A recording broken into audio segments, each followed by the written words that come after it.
সমর্থকরা বলার চেষ্টা করছিলেন যে কিসের প্রভাবশালী, গত 24 ঘন্টায় মন্ত্রিত্বের মুকুটটা তো স্বেচ্ছায় খুলেই রেখেছেন মদন মিত্র।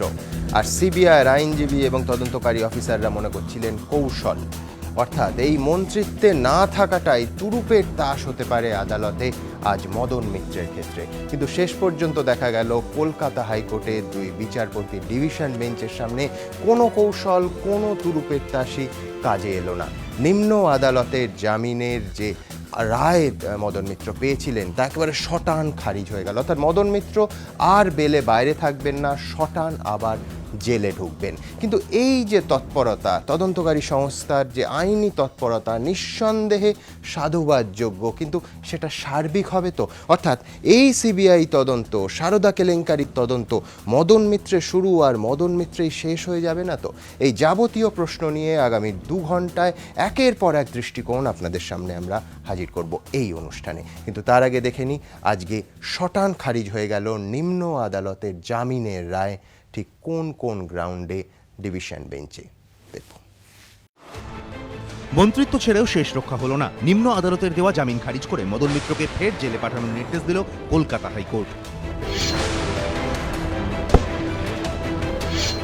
হাইকোর্টের নির্দেশ কার্যকর করার জন্য মদনের আইনজীবীরা 7 দিন সময় চান। এমনকি মদনকে পুলিশি ঘেরাটোপে নজরবন্দি করে রাখারও শর্ত দেন তারা, কিন্তু বিচারপতিরা সেসব আর্জি সরাসরি খারিজ করে দেন।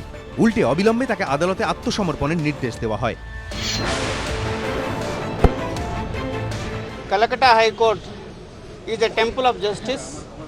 The temple of justice presided by Her Lordship Justice Nishita Matre, Goddess of Justice, and His Lordship Justice Tapas Mukherjee, God of Justice, have done justice to the people of West Bengal, and I fold my hands to the temple of justice. এদিন হাইকোর্টে মদনের জামিন বহাল রাখার মরিয়া চেষ্টা চালান মদন মিত্রর আইনজীবী। তিনি হাইকোর্টে বলেন, সারদাকাণ্ডে মদন মিত্র এবং সন্ধীর অগ্রওয়াল একই দিনে জামিন পেয়েছেন। সিবিআই শুধু মদন মিত্র জামিন খারিজের আর্জি নিয়ে হাইকোর্টের দ্বারস্থ হলো। তারা এভাবে বেছে বেছে কারো জামিনের বিরোধিতা করতে পারে না। সিবিআই তো এটুকুও বলতে পারছে না তদন্ত কবে শেষ হবে। কিন্তু সিবিআই এর আইনজীবী কে রাঘবাচার্যুও প্রস্তুত ছিলেন। প্রভাবশালী তত্ত্ব থেকে এক ধাপ এগিয়ে এদিন তিনি মদন মিত্রকে কার্যত বিপজ্জনক প্রতিপন্ন করার চেষ্টা করেন। সওয়াল করতে গিয়ে তিনি বলেন, মদন মিত্রর মতো হাই প্রোফাইল অভিযুক্ত জামিন পেয়ে স্বাধীনভাবে বাইরে ঘুরে বেড়ালে তার ফল মারাত্মক হতে পারে। তিনি তদন্তকে প্রভাবিত করতে পারেন, তদন্ত ক্ষতিগ্রস্ত হতে পারে, তথ্য প্রমাণ হাতে আসার গতি থমকে যেতে পারে। অগস্ট মাসে হাইকোর্ট যখন মদন মিত্রর জামিন খারিজ করে তখন থেকে এখনো পর্যন্ত পরিস্থিতির কোনো পরিবর্তন হয়নি। পাল্টা যুক্তি হিসেবে মদনের আইনজীবী বলেন, মদন মিত্র বিপজ্জনক ব্যক্তি, এরকম কোনো ইতিহাস নেই, তার কোনো অপরাধমূলক কাজকর্মের রেকর্ড নেই, তাই তিনি স্বাধীনভাবে ঘোরাফেরা করার সুযোগ পেলে তদন্ত প্রভাবিত করতে পারেন, এই আশঙ্কা অমূলক। যদিও মদন মিত্রর আইনজীবীর এসব সওয়াল শেষমেশ কোনো কাজেই আসেনি। টান টান শুনানির পর শেষমেশ মদন মিত্রর জামিন খারিজ করে হাইকোর্ট। দীপক ঘোষ, সৌভিক মজুমদার ও প্রকাশ সিনহা, এবিপি আনন্দ, কলকাতা। আমরা সরাসরি চলে যাব এই মুহূর্তে আলিপুর সেন্ট্রাল জেলে, যেখানে প্রকাশ সিনহা আমাদের প্রতিনিধি উপস্থিত রয়েছে, আর আলিপুর কোর্টে যেখানে ময়ূক ঠাকুর চক্রবর্তী আমাদের প্রতিনিধি এবং সুমন ঘরাই, তারা দুজন উপস্থিত রয়েছে। প্রথমে যাব ময়ূকের কাছে। ময়ূক, সবার আগে জানতে চাইব, মদন মিত্র বাড়ি থেকে বেরিয়ে আলিপুর আদালতে এসছেন, ঠিক এই মুহূর্তে কি করছেন তিনি, কোথায় রয়েছেন, এবং যে নির্দেশ আজকে ডিভিশন বেঞ্চের মাননীয় বিচারপতিরা দিয়েছেন সেই নির্দেশ আলিপুর কোর্টে পৌঁছানোর কথা ছিল, আদৌ কি পৌঁছেছে? ময়ূক। দেখো সুমনদা, এখনো পর্যন্ত কিন্তু নির্দেশনামা আলিপুর আদালতে এসে পৌঁছয়নি। বিকেল 4:15 নাগাদ মদন মিত্র আলিপুর আদালতে আসেন। এসিজেএম এর যে এজলাস সেখানে তিনি ওঠেন। 4:15 থেকে 4:45 পর্যন্ত তিনি এসিজেএম এর এজলাসের মধ্যেই ছিলেন। কিন্তু এসিজেএম তখন বলেন, যেহেতু নির্দেশনামা এসে পৌঁছয়নি, ঠিক সেই কারণেই স্যারেন্ডারের যে আইনি প্রক্রিয়া, যে শুনানি প্রক্রিয়া, সেটা করা সম্ভব নয়। এরপরই মদন মিত্রকে নিয়ে আলিপুর বার অ্যাসোসিয়েশনের যে লাইব্রেরি রয়েছে 4:45 নাগাদ সেখানে নিয়ে যাওয়া হয়। এখনো পর্যন্ত কিন্তু বার অ্যাসোসিয়েশনের লাইব্রেরিতে রয়েছেন মদন মিত্র, বাইরে পুলিশি প্রহরা রয়েছে। আমার সঙ্গে রয়েছেন আমার সহকর্মী সুমন ঘরাই, আমি তার সাথে কথা বলে নেব। সুমন, তোমার কাছে আমার যেটা প্রশ্ন, যে এসিজেএম ঠিক কি জানালেন, আজকেই এই যাবতীয় শুনানি প্রক্রিয়া? দেখো, এসিএম যেটা পরিষ্কার করে জানাচ্ছেন সেটা হচ্ছে মদন মিত্র যে সারেন্ডার করতে এসছেন, অর্থাৎ এরা যেটা লিখেছেন যে পিটিশনে, অর্থাৎ মদন মিত্র আইনজীবীরা যে পিটিশনে কপি জমা দিচ্ছে তাতে 9 নম্বর প্যারায় লিখেছেন সেটা ইন্টেন্ডিং টু সারেন্ডার, অর্থাৎ নিজেরা ইচ্ছে করেই সারেন্ডার করতে এসছেন। এবং তারপরেই আদালত থেকে বারবার এদের আইনজীবীদের জানানো হয় যে আপনারা কি করে জানলেন। তখন এরা বৈষম্য চট্টোপাধ্যায় সহ অন্যান্য যারা উকিল মদন মিত্র হয়ে দাঁড়িয়েছেন তারা যেটা বারবার বলছিলেন যে টিভি চ্যানেলে আমরা দেখে এসেছি। তখন কিন্তু আদালত পরিষ্কার জানিয়ে দেয়, বিচারক পরিষ্কার জানিয়ে দেয় টিভি চ্যানেল দেখলে হবে না, তার কারণ হচ্ছে আইনের প্রক্রিয়ায় আসুন। আইনের প্রক্রিয়াটা কি উনি পরিষ্কার বুঝিয়ে দেন, সেটা হচ্ছে এই যে কোর্ট, এই কোর্টে কিন্তু মদন মিত্র বেলে রয়েছে। তো এবার আপার কোর্ট অর্থাৎ হাইকোর্ট আজকে তার বেল পিটিশন রিজেক্ট করেছে। তার ফলে এই কোর্টে যেহেতু তিনি বেলে রয়েছেন, তাকে যদি সারেন্ডার করাতে হয় বা তাকে যদি আবার জেলে নিতে হয়, তাহলে এই কোর্ট অর্ডারের কপি দেখবে, সার্টিফাই কপি, অর্ডারের সার্টিফাই কপি দেখবে। এই সার্টিফাই অর্ডারের কপি যেহেতু এখনো এই কোর্টের কাছে কোনো পক্ষই সাবমিট করতে পারেনি, সিবিআই পক্ষ হোক বা মদন মিত্রের আইনজীবী পক্ষ হোক, সাবমিট যেহেতু করতে পারেনি, তার ফলে বিচারক পরিষ্কার বলে দিলেন যতক্ষণ না সার্টিফাই কপি, অর্ডারের কপি তিনি দেখছেন ততক্ষণ কিন্তু সারেন্ডার করাতে তিনি পারবেন না, পরিষ্কার জানিয়ে দিলেন। এবং তিনি পরিষ্কার করে যেটা জানিয়ে দিলেন সেটা হচ্ছে সার্টিফাই কপি আনার আপনারা ব্যবস্থা করুন, নাহলে স্পেশাল মেসেঞ্জার যদি পাঠিয়ে দেয় তাহলেও তিনি সেটা দেখে নিতে পারেন, অথবা ওয়েবসাইট যেটা আছে কলকাতা হাইকোর্টে সেখানেও যদি হোস্ট করে দেয় তাহলেও তিনি সেটা দেখে নেবেন। আগে অর্ডারের কপি দেখবেন, তারপর তিনি অভিযুক্তকে জেল কাস্টাডি অর্ডারটা দেবেন। একদমই সুমন ঘড়াই যেমনটা জানালো। সুমনদা, আমি তোমায় আরেকবার স্পষ্টভাবে জানিয়ে দিই, 6:45 সময় শেষবার মদন মিত্রের আইনজীবীরা কিন্তু এসিজেএম এর আদালতে গিয়েছিলেন। তারা স্পষ্টভাবে একটি পিটিশন করেন, তার ভিত্তিতে additional chief judicial magistrate Alipore পরিষ্কার করে জানিয়ে দেন, ঘড়ির কাঁটায় তখন 6:45 ছিল। তিনি বলেছিলেন যে সবে মাত্র 6:45 বাজে, এখনো বেশ কিছুটা সময় আমাদের হাতে রয়েছে। ফলত যাবতীয় যে আইনি প্রক্রিয়া, যা শুনানির প্রক্রিয়া, সারেন্ডারের, সেগুলো আজকেই হবে, এমনটাই এসিজেএম জানিয়েছেন। এবং সেই মোতাবেক আইনজীবীরা এখানে রয়েছেন এবং কড়া পুলিশি প্রহরার মধ্যে আলিপুর আদালতের যে বার লাইব্রেরি সেখানে রয়েছেন মদন মিত্র। ধন্যবাদ ময়ূক, তুমি পরিস্থিতির উপর নজর রাখো, প্রয়োজন হলে আবার তোমার কাছ থেকে আমরা সেই মুহূর্তের সাম্প্রতিক ঘটনা জেনে নেব। দ্রুত চলে যাব প্রকাশের কাছে আলিপুর সেন্ট্রাল জেলে। প্রকাশ, জানতে চাইবো যে একটা সম্ভাবনা বারবার আজকের বিকেল থেকে উঠছিল, সেটা হচ্ছে আবার মদন মিত্র অসুস্থতা দেখিয়ে হাসপাতাল যাবেন কিনা। আলিপুর সেন্ট্রাল জেলের দিক থেকে কি ধরনের প্রস্তুতি আছে? যদি আজকেই তাকে আলিপুর সেন্ট্রাল জেলে নিয়ে আসা হয় সেক্ষেত্রে কতটা প্রস্তুত আলিপুর সেন্ট্রাল জেল, আর বিশেষ প্রস্তুতির কোনো বন্দোবস্ত আছে কি? 10 মিনিট আগে আলিপুর সেন্ট্রাল জেলের ঠিক গেটের সামনে আমি ক্যামেরাম্যানকে বলবো ছবি দেখাতে, আমি দেখতে পাচ্ছি একটি অ্যাম্বুলেন্স। 10 মিনিট আগে পর্যন্ত কিন্তু এই অ্যাম্বুলেন্স এখানে ছিল না। ঠিক 10 মিনিট আগে এই অ্যাম্বুলেন্স ঠিক এই জায়গায় নিয়ে এসে দাঁড় করানো হয়েছে। পাশাপাশি তোমাকে জানিয়ে দিই, ঠিক 2:30 নাগাদ মদন মিত্রর জামিন খারিজ হয়ে গেছে। মদন মিত্র ফের আলিপুর সেন্ট্রাল জেলে আসতে পারেন, এই খবর আলিপুর সেন্ট্রাল জেলে এসে পৌঁছায়। তারপর থেকেই আমরা দেখলাম একটি বৈঠক হয়, আলিপুর জেলের কর্তারা বৈঠক করে তারা ঠিক করে নেন যে কী ধরনের ব্যবস্থা করতে হবে। জেলের ভেতরে 6 নম্বর ওয়ার্ডের ফার্স্ট ফ্লোরে দোতলায় যে হলঘর রয়েছে, মন্দির ওয়ার্ড তাকে বলা হয়, সেই হলঘরের ভেতরে মদন মিত্রকে তুমি জানো যখন নিয়ে আসা হয়েছিল প্রথমবার, সেই জায়গায় রাখা হয়েছিল। যে খাট তিনি ব্যবহার করতেন, নতুন বেডশিট নিয়ে আসা হয়, সেখানে বিছিয়ে দেওয়া হয়েছে। যে টেবিল চেয়ার তিনি ব্যবহার করতেন, সেই টেবিল চেয়ার সাফাই করা হয়েছে। অর্থাৎ পুরো সেই ওয়ার্ডটাকে কিন্তু সাফাই করা হয়েছে। জেলের ভেতর থেকে আমরা যা খবর পাচ্ছি, এই মুহূর্তে কিন্তু জেলের সুপার 8-10 জন আধিকারিকদের নিয়ে কিন্তু সেই জায়গায়, সেই 6 নম্বর ওয়ার্ডের সামনে ইন্সপেকশন করছেন। যেহেতু একটি অ্যাম্বুলেন্স রাখা হয়েছে, পাশাপাশি জেল সূত্রে আমরা খবর পাচ্ছি বেশ কয়েকজন জেলের ডক্টররা কিন্তু ভেতরে রয়েছেন। তো সব মিলে এখন 3টে অপশন রয়েছে। প্রথম অপশন, মদন মিত্র যদি এখানে আসেন বা তাকে যখন এখানে নিয়ে আসা হবে তাকে সোজা 6 নম্বর ওয়ার্ডে পাঠিয়ে দেওয়া হবে। দ্বিতীয় অপশন, জেলের ডক্টররা তার শারীরিক পরীক্ষা নিরীক্ষা করে জেলের হাসপাতালে তাকে পাঠিয়েবেন। থার্ড অপশন হচ্ছে, যেহেতু অ্যাম্বুলেন্স নিয়ে আসা হয়েছে, এমনও সম্ভাবনা রয়েছে যে জেলের ডাক্তাররা কিন্তু রেফার করে দেবেন যে মদন মিত্রকে অন্য কোনো হাসপাতালে বা এসএসকেএম হাসপাতালে নিয়ে যাওয়া হোক। তো সব মিলিয়ে কিন্তু 3টে অপশান রয়েছে। এবার মদন মিত্র আসার পরেই কিন্তু তারা সিদ্ধান্ত নেবেন, অর্থাৎ জেলের ডক্টররা দেখে শারীরিক পরীক্ষা করে সিদ্ধান্ত নেবেন যে মদন মিত্রকে 6 নম্বর ওয়ার্ডে পাঠানো হবে না জেলের হাসপাতালে পাঠানো হবে, নাকি এই অ্যাম্বুলেন্সে করে অন্য হাসপাতালে বা SSKM হাসপাতালে পাঠানো হবে। ধন্যবাদ প্রকাশ, তুমি পরিস্থিতির দিকে নজর রাখো, আবার প্রয়োজন হলে তোমার কাছে যাব।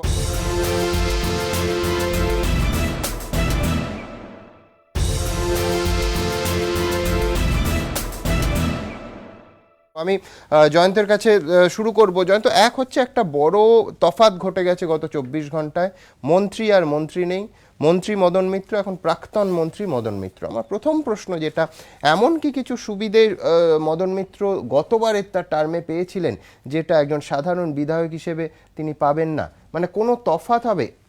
দেখো, প্রস্তুতি এবং তার প্রায় ভিআইপি ট্রিটমেন্টের যে বন্দোবস্ত হচ্ছে তাতে তফাৎ হয়নি, আমরা খালি চোখে যা দেখতে পাচ্ছি, কিন্তু আইনের দিক থেকে কোনো বিশেষ একজন বিধায়ক বা একজন প্রাক্তন মন্ত্রী গেলে কোনো বিশেষ বন্দোবস্ত তিনি আইনত ডিজার্ভ করেন না, একেবারে না। মনে রাখতে হবে যে সকলেই আইনের চোখে সমান। যখন তিনি মন্ত্রী হিসেবে কারেকশনাল হোমে এসেছিলেন সংশোধনাগারে, তখনকার যা পরিস্থিতি, এখন মন্ত্রী হিসেবে তিনি আসেননি, পরিস্থিতি আইন অনুযায়ী কিন্তু একই রকম হলো। কিন্তু এখানে আমার মনে হয় আগাগোড়া ওনারা স্ট্র্যাটেজিক্যালি যেভাবে এগোচ্ছিলেন সবগুলোই তাদের প্রতি বুমেরাং হয়ে ফিরে এসেছিল। যেমন যেই মাননীয় নিম্ন আদালত তাকে জামিন দিলেন, সঙ্গে সঙ্গে সেই রাতে, মনে রাখতে হবে পরের দিন রবিবার ছিল, অত দ্রুততার সঙ্গে সার্টিফাইড কপি রেডি হয়ে গেল, সকালবেলা তিনি বাড়ি চলে গেলেন। একদম মেডিকেল বোর্ড বসলো 11:40 ঘোষণা হয়ে গেল যে তিনি সম্পূর্ণ সুস্থ, এই হচ্ছে তার ডিসচার্জ সার্টিফিকেট। এটা কিন্তু মহামান্য কলকাতা হাইকোর্টে যখন শুনানি চলছিল তখন বুমেরাং হয়ে এসেছিল। এরও আগে যখন তার এই 11 মাসের সংশোধনাগারে থাকার কথা, সে সময় বেশিরভাগটাই তিনি প্রেসিডেন্সিয়াল সুইটে ছিলেন বলে আমরা জানতে পারলাম। এগুলো সবই কিন্তু তার বুমেরাং হয়ে এলো। কালকে মাননীয় বিচারপতি তো এই নিয়ে মন্তব্য করেছেন। এবারে যদি কোন পক্ষ মহামান্য সুপ্রিম কোর্টে যান, আমি ভয় পাচ্ছি এই যে তার মন্ত্রী না থাকাকালীনও যে প্রভাব, যেটা তোমরা দেখাচ্ছ বারবার, যে বিশেষ প্রস্তুতি, এই টার্মটা তোমরা ইউজ করলে, এই বিশেষ প্রস্তুতির তো কথা নয়। একজন অভিযুক্ত, আমি অপরাধী বলছি না, কারণ আইনে একেবারে শেষ অবধি প্রমাণ না হলে তো বলা যায় না, একজন অভিযুক্ত তিনি সংশোধনাগারে আসবেন আজকে এই সন্ধেবেলা, তার জন্য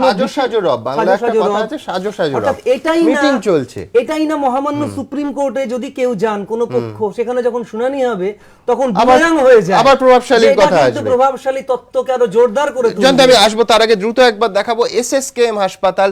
সেখানে প্রাক্তন মন্ত্রী যাওয়ার সম্ভাবনা জল্পনা এখনো, কিন্তু প্রস্তুতির দিকে SSKM এও কিন্তু প্রস্তুতি শুরু হয়ে গেছে। সেখানেও ওই যেরকম বলছিলাম, সাজো সাজো রব। দেখুন,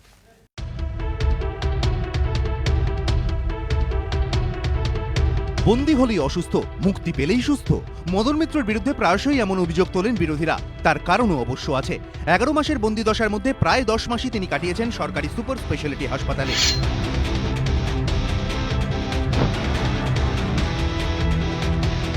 আবার নিম্ন আদালতে জামিন পেয়েই রাতারাতি সুস্থ হয়ে ফিরে গিয়েছেন বাড়িতে।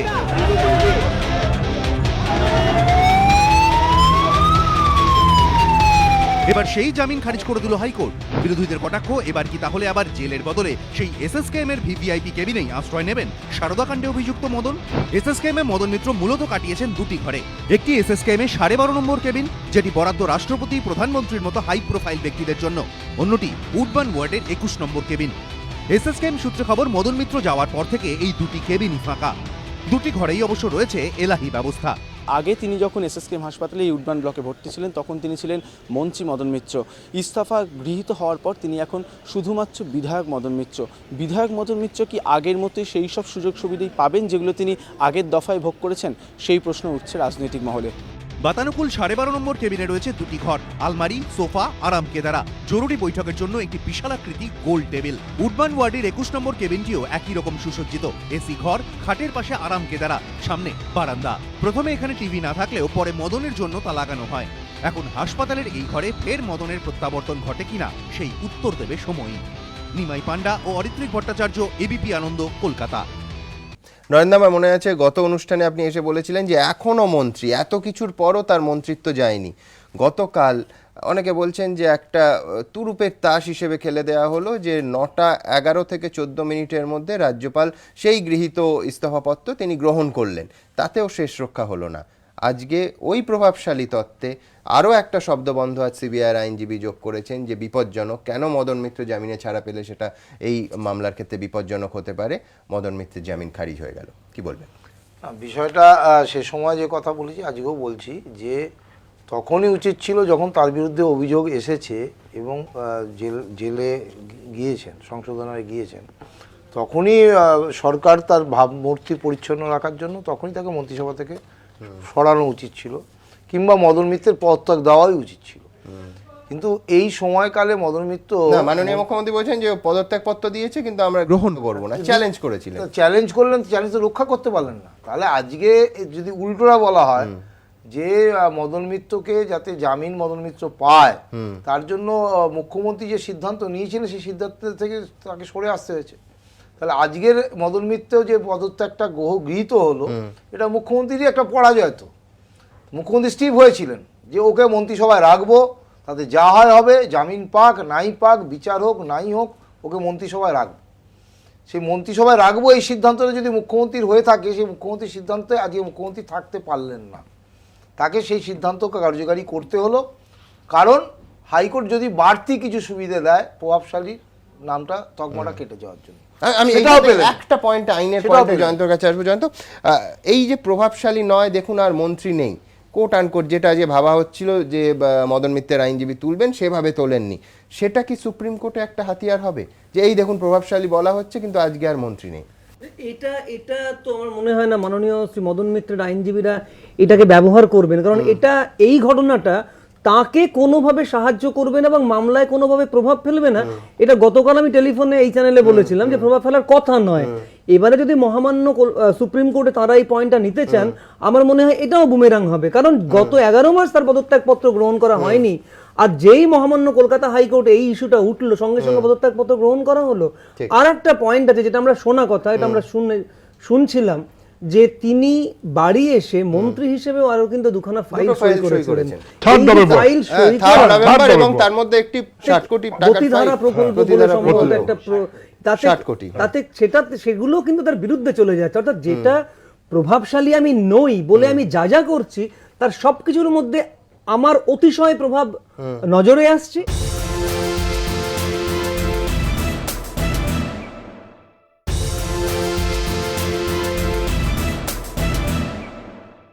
আমার আরেকটা বক্তব্য আছে যে সরকারি কর্মীরা, তারা সংশোধনাগারেরই হন আর এসএসকেএম হাসপাতালেরই হন, তারা এতটা আতিশয্য না দেখালেই পারতেন।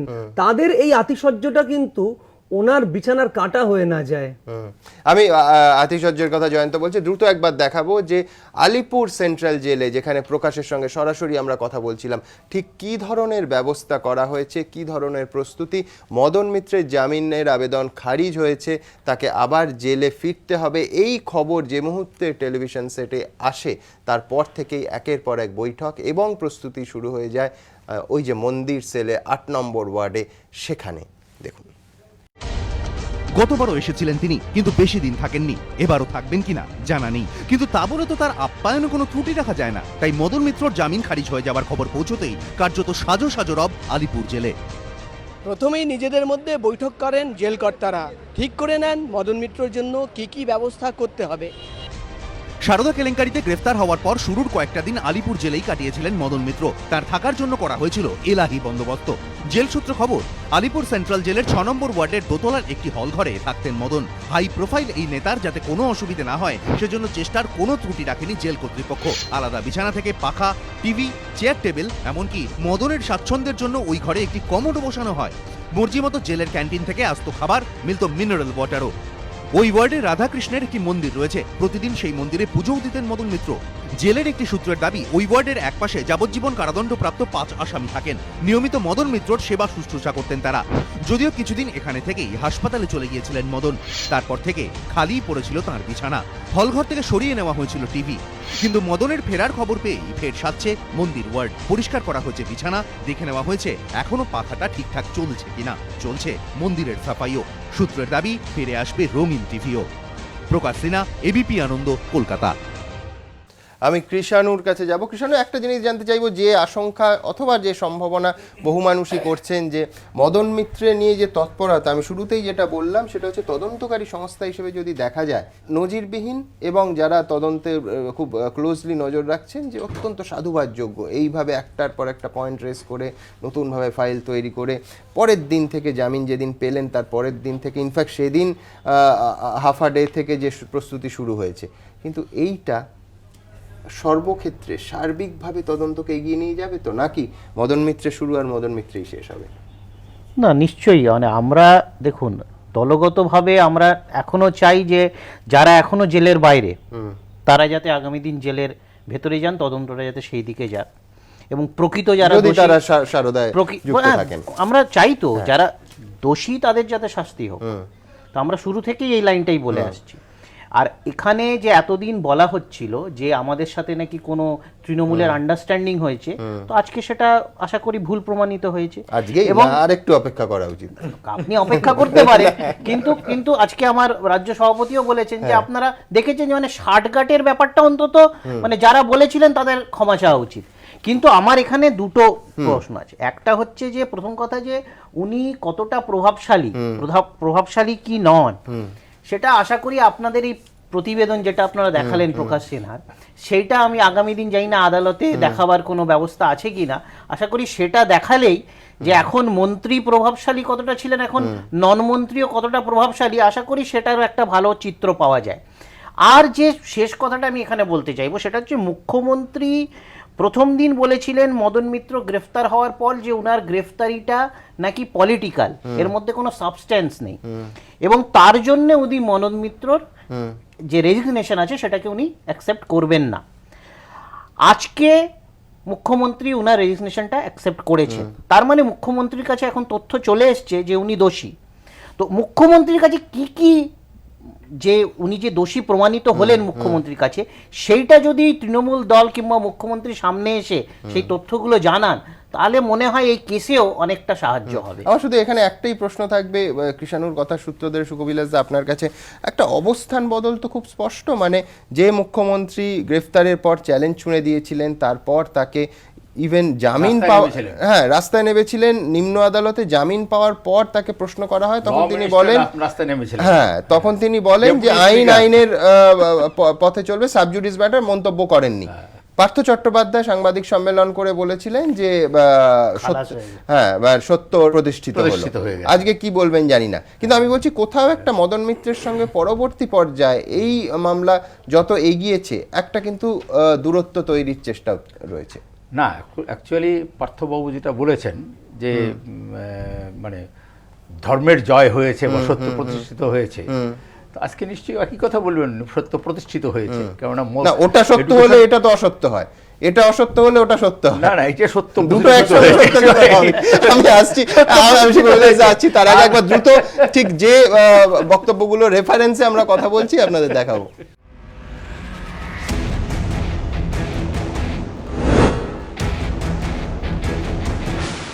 জামিন খারিজ মদন মিত্রর, কিন্তু দলের হেভিওয়েট নেতার এই পরিণতির দিনেও তৃণমূলের প্রতিক্রিয়া গতানুগতিক।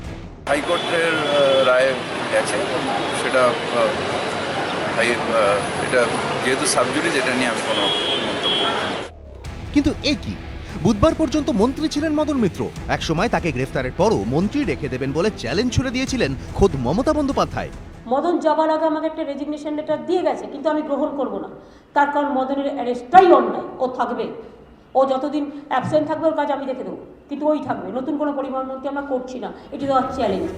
এহেন মদন মিত্ররই জামিন খারিজ হয়ে যাওয়ার পর এরকম দায়সারা প্রতিক্রিয়া কেন তৃণমূলে, প্রশ্ন রাজনৈতিক মহলে। এটা যেহেতু সাবজুডিস, এটা নিয়ে আমি কোনো মন্তব্য। মুখ্যমন্ত্রী ঘনিষ্ঠ ফিরহাদ হাকিমের এই প্রতিক্রিয়ার পর রাজনৈতিক মহলে প্রশ্ন উঠেছে, তাহলে কি মদনের সঙ্গে দূরত্ব তৈরি করতে চাইছে তৃণমূল? সেজন্যই কি নিম্ন আদালতে মদন মিত্র জামিন পাওয়ার পর মমতা বন্দ্যোপাধ্যায়ও বিষয়টি এড়িয়ে গিয়েছিলেন? দেখুন, এটা কোর্টের ব্যাপার, আমি এটা নিয়ে কোনো কমেন্ট করছি না।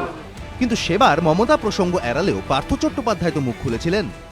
মদনের আজকের এই মুক্তির পর আরও প্রমাণিত হলো যে মিথ্যাচার এবং কুৎসা রাজনীতিতে বেশি দিন কেউ করে টিকে থাকতে পারবে না, এটাও একটা স্বস্তির কারণ। কারণ সুদীর্ঘ দিন ধরে সে আমাদের পরিচালনা করেছে, দল পরিচালনায় ছিল। তৃণমূল সূত্রে দাবি, মদন মিত্রর জামিন সম্পর্কে এহেন মন্তব্যের জন্য দলের অন্দরেই সমালোচিত হয়েছিলেন পার্থ। অনেকেই প্রশ্ন তুলেছিলেন, মদনের জামিন নিয়ে এত উৎসাহিত হয়ে প্রতিক্রিয়া দেওয়ার কি প্রয়োজন ছিল। আসলে সারদায় নাম জড়ানোর পর থেকেই মদনের সঙ্গে দলের সম্পর্ক চড়াই উতরাই ভরা। একসময় মদনের হয়ে রাস্তায় নেমেছিলেন মমতা। মদন মিত্র আদালতে ঢোকা বেরোনোর সময় পুষ্পবৃষ্টি, স্লোগান সব হতো। এমনকি জেলবন্দি মদন নিজেও মমতার নামে স্লোগান দিতেন।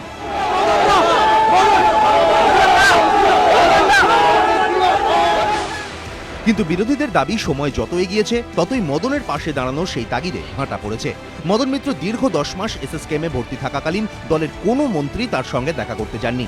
জামিনের পর চন্দ্রিমা ভট্টাচার্য আর শোভনদেব চট্টোপাধ্যায় ছাড়া তৃণমূলের কোনো নেতা বা মন্ত্রী মদনের সঙ্গে দেখাও করতে যাননি। এরই মধ্যে বুধবার মদন নতুন করে পদত্যাগপত্র পাঠাতেই সঙ্গে সঙ্গে তা গ্রহণ করে নিয়েছে মমতা বন্দ্যোপাধ্যায়ের সরকার। এই পরিস্থিতিতে রাজনৈতিক মহলে প্রশ্ন, তাহলে কি জামিন খারিজ রুখতে মরিয়া মদন পদত্যাগপত্র পাঠাতেই এবার তা গ্রহণ করে দায় পুরোপুরি ঝেড়ে ফেলতে চাইলেন মমতা বন্দ্যোপাধ্যায়ও? মদনের জামিন খারিজ হতেই আক্রমণ শানিয়েছে সিপিএম কংগ্রেস। আজকে দেখছি ওর একুলো গেছে, ওকুলো গেছে, ওর জামিনও খারিজ হয়েছে আর মন্ত্রিত্বও গেছে। সত্যের জয় হয়েছে, চালাকি করে বা অসৎ পথে সত্যকে চাপা দেওয়া যায় না। মদনের জামিন খারিজ হতেই বিজেপির দাবি, এর থেকেই প্রমাণিত তাদের সঙ্গে তৃণমূলের কোনো সমঝোতা হয়নি। राजनीतिक दल अपना नफा नुकसान के चक्कर में ये आरोप लगाते रहे कि टीएमसी और बीजेपी का गठबंधन हो गया है। वो फिर बाहर निकले, फिर अंदर गए, मगर उसमें एक चीज जरूर हो गई कि मदन मित्रा जो आराम से बैठे थे कैबिनेट मिनिस्टर बने हुए, वो उनका पद चला गया। মমতা বন্দ্যোপাধ্যায়ের সঙ্গে মদন মিত্রর সম্পর্ক দীর্ঘদিনের। কংগ্রেস থেকে তৃণমূল, মদন সবসময় মমতার পাশেই থেকেছেন। এদিনের পর থেকে সেই সম্পর্ক কি অন্য পথে চলতে শুরু করলো? প্রশ্ন রাজনৈতিক মহলে। এবিপি আনন্দ। শুকুইল্লাজা, আমায় যদি জিজ্ঞেস করেন যে এই মমতা বন্দ্যোপাধ্যায়ের পরের দিকের প্রতিক্রিয়া এবং ফিরহাদ হাকিমের প্রতিক্রিয়া, রেসপন্সিবল রিয়াকশন, যে বিচারাধীন বিষয় মন্তব্য করব না, কিন্তু এটা তো প্রাথমিক অবস্থান ছিল না।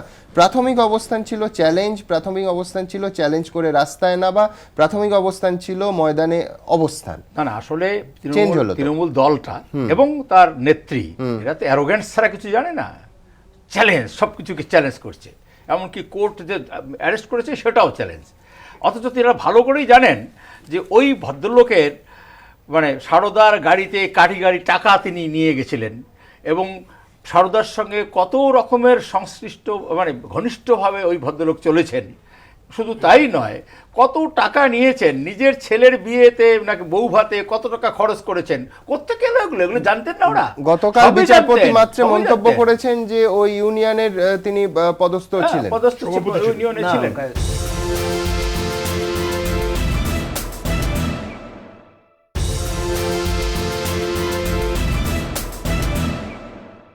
আমি একটা কথা বলছি, শুধু সারদা নয়, সম্ভাব্য প্রথম সারির তৃণমূলের একমাত্র নেতা যার একাধিক এরকম সংস্থার সাথে যুক্ত থাকার অভিযোগ উঠেছে। সারদাটা তো সব থেকে বড়, সব থেকে মানে নাম ইয়েতে, কিন্তু এই তদন্ততেই আমরা যতদূর পড়েছি, পেপারে খবর পড়েছি যে আরো বেশ কিছু চিটফান্ড আছে যার সাথে উনার যুক্ত থাকার কথা এসছে। আমি আশঙ্কিত তুমি একমাত্র মদন মিত্রই নেতা বললে। না, আমি বললাম প্রথম সারির তৃণমূলের নেতাদের মধ্যে এখনো অবধি যে তদন্তটা আমরা শুনেছি, তদন্তটা আমরা নেই, আমরা পেপারে পড়ে যা জানছি কি টিভিতে দেখে যা জানছি, তাতে প্রথম সারির নেতার মধ্যে একমাত্র উনার নামই প্রথমবার আসছে যে একাধিক ইয়ের সাথে যুক্ত। একটা শুধু যোগ করি, সেটা হচ্ছে আদালতেও সিবিআই পক্ষের আইনজীবী প্রভাবশালী তত্ত্ব তো ছিলই, তার সঙ্গে যেটা যুক্ত করেছেন আজকে সেটা হচ্ছে মদন মিত্র জামিনে বাইরে থাকলে তাই মামলার পক্ষে বিপজ্জনক হতে পারে। দেখুন, শেষ বেলায় মন্ত্রিত্ব ছেড়েও ঘুচল না প্রভাবশালী তকমা। হাইকোর্টে খারিজ হয়ে গেল মদনের জামিন।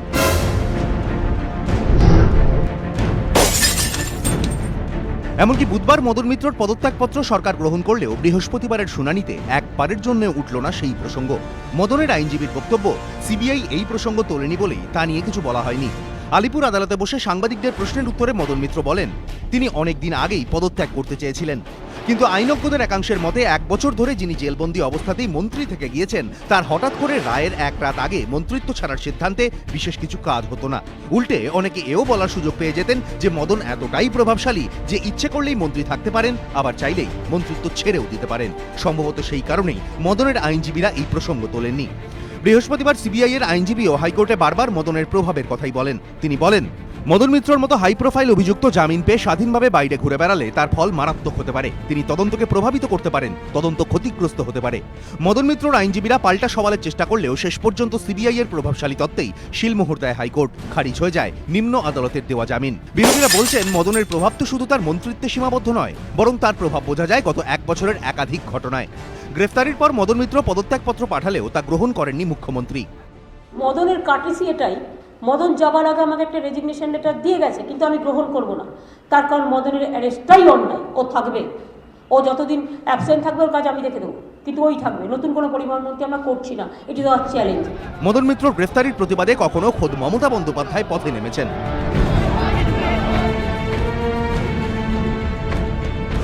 কখনো পথে নামিয়েছেন খেলোয়াড়দের। মদন মিত্রকে আদালতে তোলা ও বের করার সময় বিশৃঙ্খলা,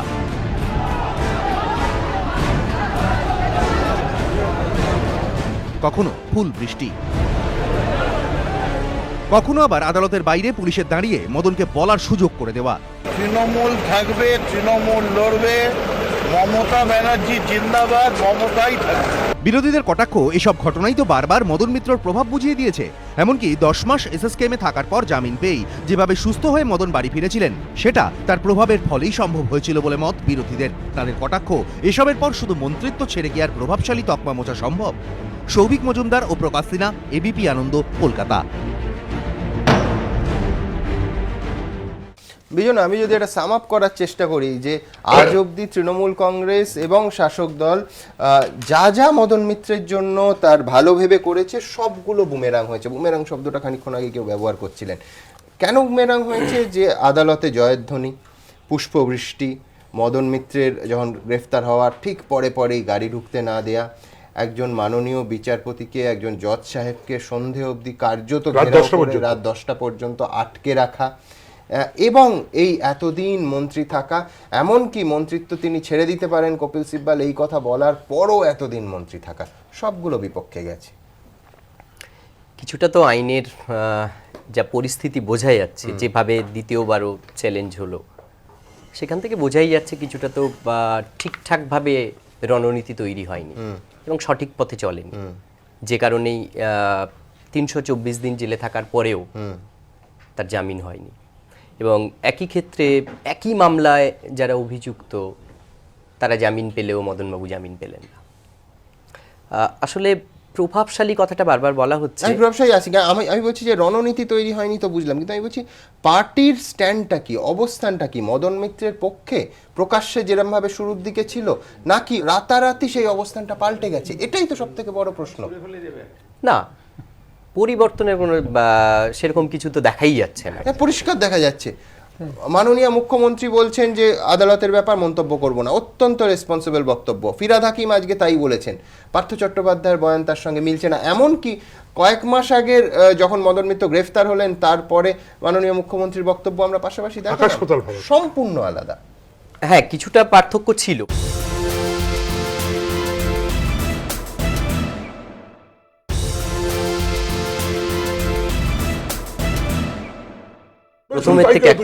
তুই বলো 12ই ডিসেম্বর তো মমতা বন্দ্যোপাধ্যায় মুখ্যমন্ত্রী ও পদত্যাগপত্র গ্রহণ করেন, চ্যালেঞ্জ 18ই নভেম্বর, 12ই ডিসেম্বর 2014, 18ই নভেম্বর 2015, মানে 1 বছর তার মধ্যে গ্রহণ করে নিলেন। তো আগে করেননি।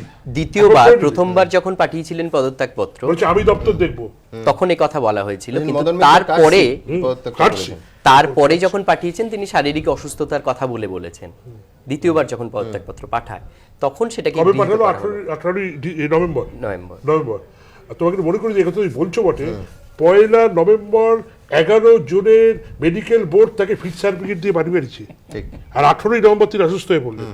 11 থেকে 18 কারোর শারীরিক অবস্থা হতেই পারে খারাপ, তার কন্টিনিউয়েশন দেখলে তাকে কিন্তু হাসপাতালে ভর্তি হননি, বাড়িতে থেকে তুমি কন্টিনিউ করো। সেটা হতেই পারে, আমি একটু বলে নি কয়েকটা কথা। সেটা প্রভাবশালী যারা বলছিলেন, তিনি হাসপাতালে ছিলেন, জেলে ছিলেন, জেল হাসপাতাল এই করার পর লাস্ট যেটা হয়েছে সেটা হচ্ছে হাউস অ্যারেস্ট ছিলেন শেষ পর্যন্ত।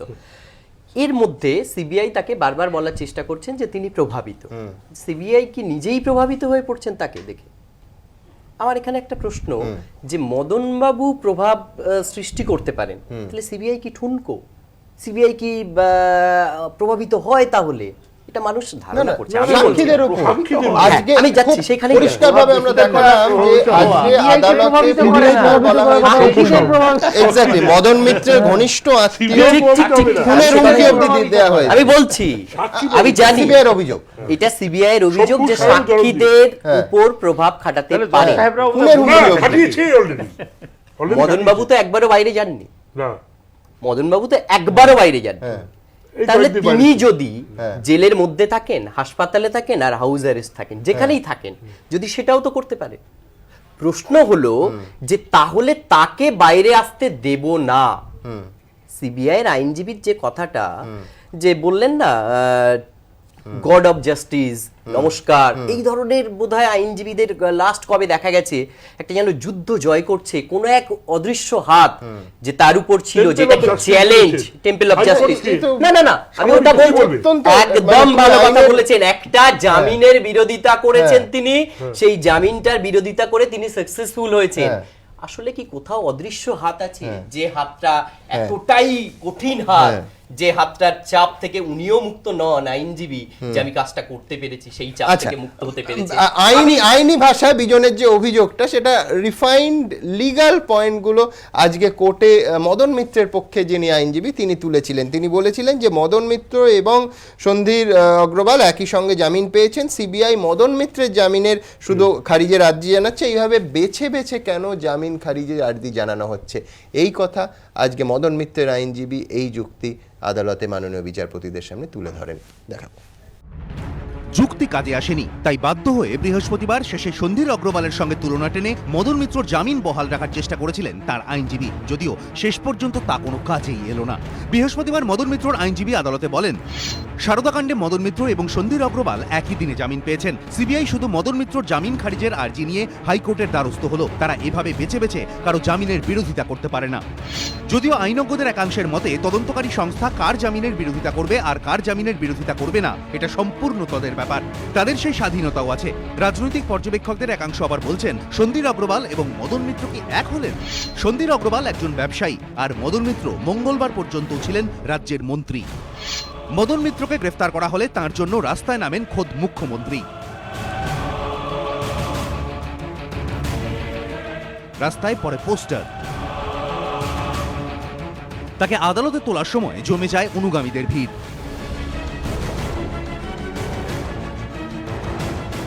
আর্থিক তছরূপে অভিযুক্তকে আদালতে তোলার সময় পুষ্প বৃষ্টি হয়। সন্দীপ অগ্রওয়ালকে জেলে থাকতে হয়, আর মদন মিত্র এসএসকেএম এর উডবান ওয়ার্ডে সময় কাটান।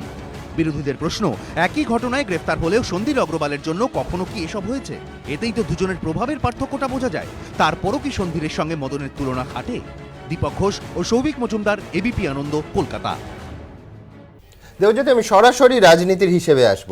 সেটা হচ্ছে যে এক তৃণমূলের লাভ ক্ষতির প্রশ্ন, যে এই জামিন খারিজ এইভাবে নিজেদের সাংবাদিক সম্মেলন করে পার্থবাবু দলের সঙ্গে আবার নতুন করে, মানে যে দূরত্বটা মাঝে তৈরি হয়েছিল সেই দূরত্বটা ঘুচিয়ে আবার দলের সঙ্গে নামটা জড়িয়ে গেছিল ওই সেদিনের সাংবাদিক সম্মেলন জামিন পাওয়ার পর, যেটা পার্থ চট্টোপাধ্যায় করেছিলেন। এক, দুই হচ্ছে যে মদন মিত্রের রাজনৈতিক ভবিষ্যৎ সামনে 2016, এখন বিধায়ক, এরপরে তৃণমূল কি মদন মিত্রের থেকে অনেকটা দূরত্ব তৈরি করে নেবে? অন্তত শুরু করেছে। আমি প্রথমে তৃণমূলটা বলি, তৃণমূল ও মমতা বন্দ্যোপাধ্যায় আগে বলার চেষ্টা করি। এটা ঘটনা ঠিকই, তুমি যেভাবে দেখালে, যে রিয়াকশনগুলো দিলেন আজকে ফিরাদ হকিম, সাবজুডিস ম্যাটার, কিছু বলবো না। প্রথম কথা, ম্যাটারটা সাবজুডিসই নয়, রায় হয়ে গেল তো, বেলটা খারিজ হয়ে গেছে তো, বেলটা খারিজ হয়ে গেছে তো, এবার তিনি বলতেই পারেন, গতকালকে বলতে পারতেন সাবজুডিস। জয়ন্ত যেমন গতকালকে আসেনি, কারণ ও বলেছিল সাবজুডিস, আজকে জয়ন্ত এসেছে কারণ ভার্ডিক্ট হয়ে গেছে। কিন্তু ববিহার কি ক্যামেরাটা করলেন যে মদনের ব্যাপারে আমরা আস্তে আস্তে একটু পেছোচ্ছি, মুখ্যমন্ত্রী বলে দিলে সাবজুডিস বলবো না। সেদিনকেও কিন্তু সাবজুডিস ছিল না, কারণ সেদিনকে লোয়ার কোর্টে মদন কিন্তু জামিন পেয়ে গেছে। সেটা ছিল সতর্ক প্রতিক্রিয়া। আমি এটাই বলছি, তার মানে রিয়াকশনটা দিচ্ছেন কেন? আলটিমেটলি বুঝতে পারছি তারা আস্তে আস্তে পেছোচ্ছে। এর আরো একটা জিনিস ধরতে হবে, আমি তৃণমূলেরটা বলছি। আর একটা আমি যেটা বলছিলাম, 12ই ডিসেম্বর 2014 ওই হচ্ছে রিয়াকশন মুখ্যমন্ত্রী, আমার চ্যালেঞ্জ আমি গ্রহণ করব না, মদনের প্রতি অন্যায় করা হয়েছে। আর 18ই নভেম্বর, জাস্ট এক বছর ধরতে পারো, 2015 সঙ্গে সঙ্গে নিয়ে নেওয়া, সঙ্গে সঙ্গে রাজ্যপালের কাছে পাঠিয়ে দেওয়া, সঙ্গে সঙ্গে অ্যাকসেপ্ট করে দেওয়া, রাত্রি 9টার হয়তো অ্যাকসেপ্ট হয়ে গেল। দুটো একদম আলাদা অবস্থার। এটাও বুঝিয়ে দিচ্ছে যে এই সুযোগ যখন পাওয়া গেছে মদনের থেকে নিজেকে গুটিয়ে নেওয়ার, তাহলে এই সুযোগটা সদ্ব্যবহার করো। আমি আগে বলছি তৃণমূলের লাভ কোনগুলো হচ্ছে, কারণ মদন যে কতদিন জেলে থাকবে এখন কেউ বলতে পারবে না, আন্ডার 12 প্রিজনার হয়ে যাবে কিনা কেউ বলতে পারে না, বিচারাধীন বন্দী, তাই তো জয়ন্ত? ফলে তৃণমূল ভাবছে আমি কেন তাহলে শুধু মদনের সঙ্গে আমার নামটা জড়িয়ে যাচ্ছে, যে প্রত্যেকে এখানে নরেন্দ্রবাবু থেকে সবাই বলবে একটাই কথা, 1 বছর ধরে একজন চার্জশিটেড হয়ে যাওয়া একজন আসামি, তাকে মন্ত্রিসভার সদস্য করে রাখা হয়েছে। এই যে বারবার তৃণমূল জড়াচ্ছে, কার জন্য আছেন? মুখ্যমন্ত্রীর জন্য আছেন। এই যে বারবার মুখ্যমন্ত্রী তৃণমূল জড়াচ্ছে, এখান থেকে নিজেকে সরিয়ে নাও, আস্তে আস্তে নিজেকে তুলে নাও, এটা হচ্ছে ভালো দিক। এটা আমি তৃণমূলের ভালো দিক, কারণ সামনে একটা বিধানসভা ভোট আছে। মমতা বন্দ্যোপাধ্যায় বলতেই পারেন আমরা তো আইন যা করছে তাই করছে, আমরা কি আইনের ব্যাপারে কোনো নাক গলিছি? এখন তো আইন যা করছে আমরা তো সেটা মেনে নিচ্ছি, আমরা বলছি তো সাবজুডিস, কারণ বিধানসভা ভোট আছে। মদন থেকে সারদা থেকে আস্তে আস্তে করে একটু নিজেদের দূরত্ব বাড়া, তার জন্য প্রথম ইউজ করলো গতকাল 18ই নভেম্বর। মদন বললো আমি অসুস্থ, পদত্যাগ করতে যাই, সঙ্গে সঙ্গে সেটাকে গ্রহণ করি না। এক বিরুদ্ধে যেটা যাচ্ছে আমার মনে হচ্ছে, এটা হচ্ছে তৃণমূলের বিরুদ্ধে যেটা যাচ্ছে, যে মমতা বন্দ্যোপাধ্যায় না, আমি যদি এই রাজনীতির এই পার্টটা না দেখি দেবজ্যোতি, আমি যদি এইভাবে দেখি যে আজকে এবং ভবিষ্যতে সুপ্রিম কোর্টে কোনো সন্দেহ নেই যে আজকে যেটা খবর এবং যেটা জল্পনা যে মদন মিত্র সুপ্রিম কোর্টে জামিনের আবেদন যাবে,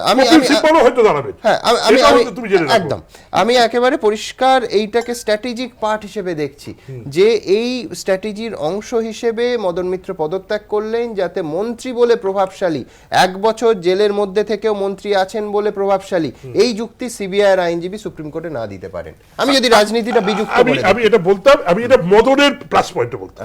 তুমি যেটাকে তৃণমূলের প্লাস পয়েন্টে বলছো, এটা আমি আনতাম মদনের কি ভালো হলো, মদনের খারাপ তো যা হলো তার বলার দরকার নেই, মদনের ভালো যদি কিছু না, এই তোমার এই পয়েন্টটা। আমি তৃণমূলের খারাপটা বলছি।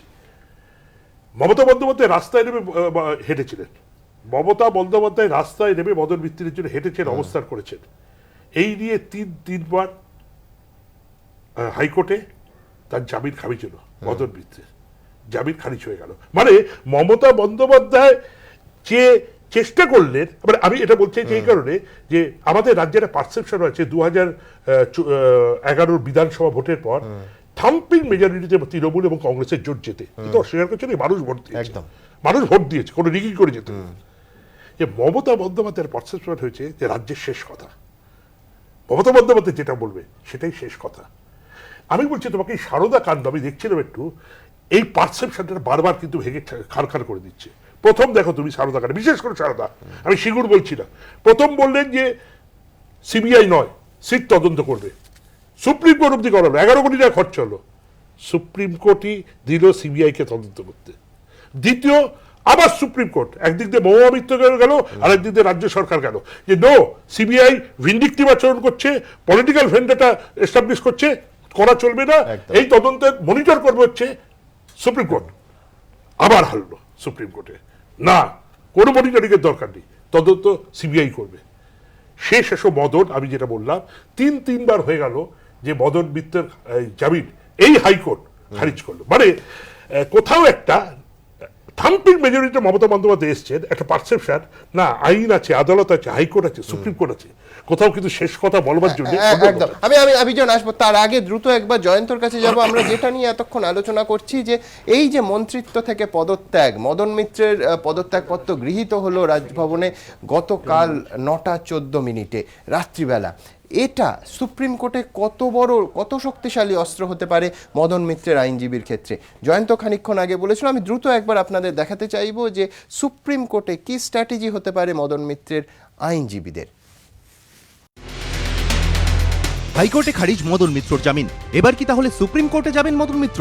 আইনজীবীদের একাংশের মতে হাইকোর্টের রায়কে চ্যালেঞ্জ জানিয়ে মদন মিত্রর সুপ্রিম কোর্টে যাওয়ার সম্ভাবনা জোরালো, আর সম্ভবত সেই জন্যই মদনের মন্ত্রিত্ব ত্যাগের বিষয়টি এদিনের হাইকোর্টে তোলেননি মদন মিত্রর আইনজীবী। কারণ এদিন বিষয়টি উত্থাপন করলে যদি হাইকোর্ট বলতো যে বুধবার পদত্যাগ গৃহীত না হওয়ার প্রসঙ্গ তোলাতেই তড়িঘড়ি পদত্যাগ করা হয়েছে, আর এর জেরেই বোঝা যাচ্ছে মদন কতটা প্রভাবশালী, তাহলে তো মদনের আইনজীবীদের হাতিয়ারই ভোঁতা হয়ে যেতে পারত। আর সম্ভবত সেই জন্যই হাইকোর্টে বিষয়টি না তুলে সুপ্রিম কোর্টের জন্য তুলে রাখলেন মদন মিত্রর আইনজীবীরা। কিন্তু তার আইনজীবীরা যদি এমনটা করেনও, তাহলেও কি লক্ষ্য পূরণ হবে? আইনজ্ঞদের একাংশ এ প্রসঙ্গে সম্প্রতি সুপ্রিম কোর্টে প্রাক্তন কেন্দ্রীয় মন্ত্রী মাতঙ্গ সিংহের জামিনের আবেদন খারিজ হওয়ার প্রসঙ্গ টানছেন। সারদা কেলেঙ্কারির অন্যতম অভিযুক্ত প্রাক্তন কেন্দ্রীয় মন্ত্রী মাতঙ্গ সিংহকে গত 31শে জানুয়ারি গ্রেফতার করেছিল সিবিআই। সম্প্রতি সুপ্রিম কোর্টে জামিনের আবেদন জানান মাতঙ্গ, কিন্তু বিচারপতি টি.এস. ঠাকুর এবং ভি. গোপালা গৌড়ার বেঞ্চ সেই জামিনের আবেদন খারিজ করে দেন। বিচারপতি ঠাকুর মন্তব্য করেন, ওনার তো ওপর মহলে খুব ভালো যোগাযোগ রয়েছে। মাতঙ্গের আইনজীবী পাল্টা বলেন, না না, তেমন কোনো যোগাযোগ নেই।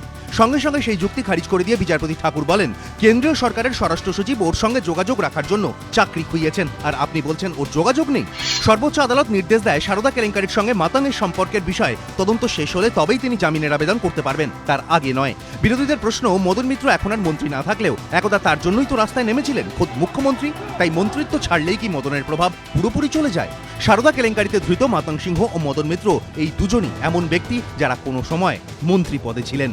এবিপি আনন্দ।